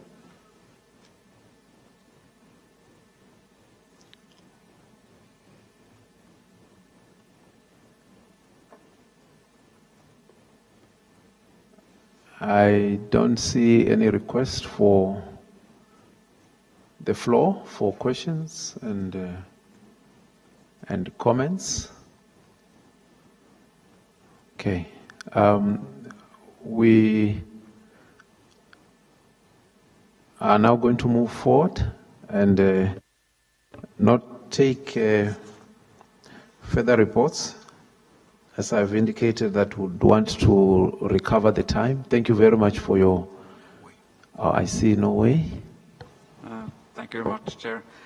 Let me also thank the host, you, South Africa, for inviting us here to this very beautiful country and also to Olive Convention Center.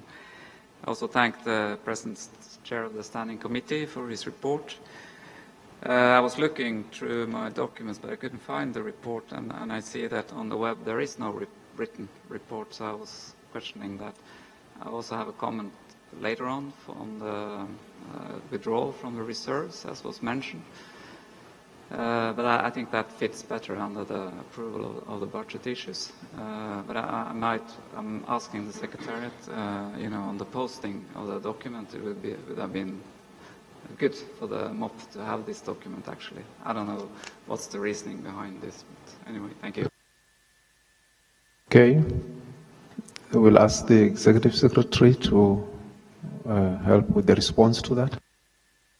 Yeah, thank you. This report has been uploaded quite late, and I hope it's not due to any access of the Wi-Fi. So you should find it today, but I have not checked it. I have been told that it has been uploaded. You get it?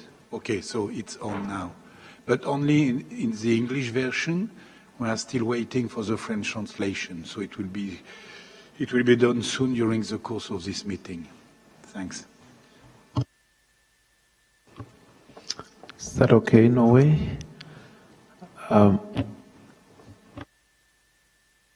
Okay, thank you. I think the intent, raising this is that we would recommend for the future that the MOP recommends that, these kinds of documents are uploaded as they should, according to the rules of procedure for uploading documents. Otherwise, it is difficult for us to actually, look into and prepare on this. Of course, we understand that things can be delayed, but running, the delay in this case is apparently running up till today, which is not really what we should expect from the Secretariat. So, but anyway, thank you. Thank you, Norway. And thank you very much, Chair of the Standing Committee. We will adjourn this meeting and take the lunch break. There are some few announcements that need to be made pertaining to that, and also the side events. And thank you very much for your understanding. I think we have recovered some few minutes that we needed. Thank you. Thank you, Chair. So the lunch break is supposed to last until 2 o'clock. Considering that we're a little bit beyond the time to adjourn the meeting, 10 minutes only, we might need to be a bit flexible on when we start the afternoon session. Maybe another 10 minutes will be given, or 15, to allow you first to have lunch, obviously, and to rest, and also attend the side events. There will be 2 consecutive side event sessions, which will be also holding parallel events. One event will be in room Flamingo. The second one will be in room Pelican. So please find these rooms. One is upstairs, the other one is at the end of the corridor where the coffee breaks were. The lunches will be served in a separate room where the exhibition area is also situated, and this is close to the coffee break on this side of the building. So now we can adjourn, as the chair has suggested. Enjoy your lunch, and please attend the very interesting sessions of side events, and see you at 2 or shortly after 2 o'clock. Thank you.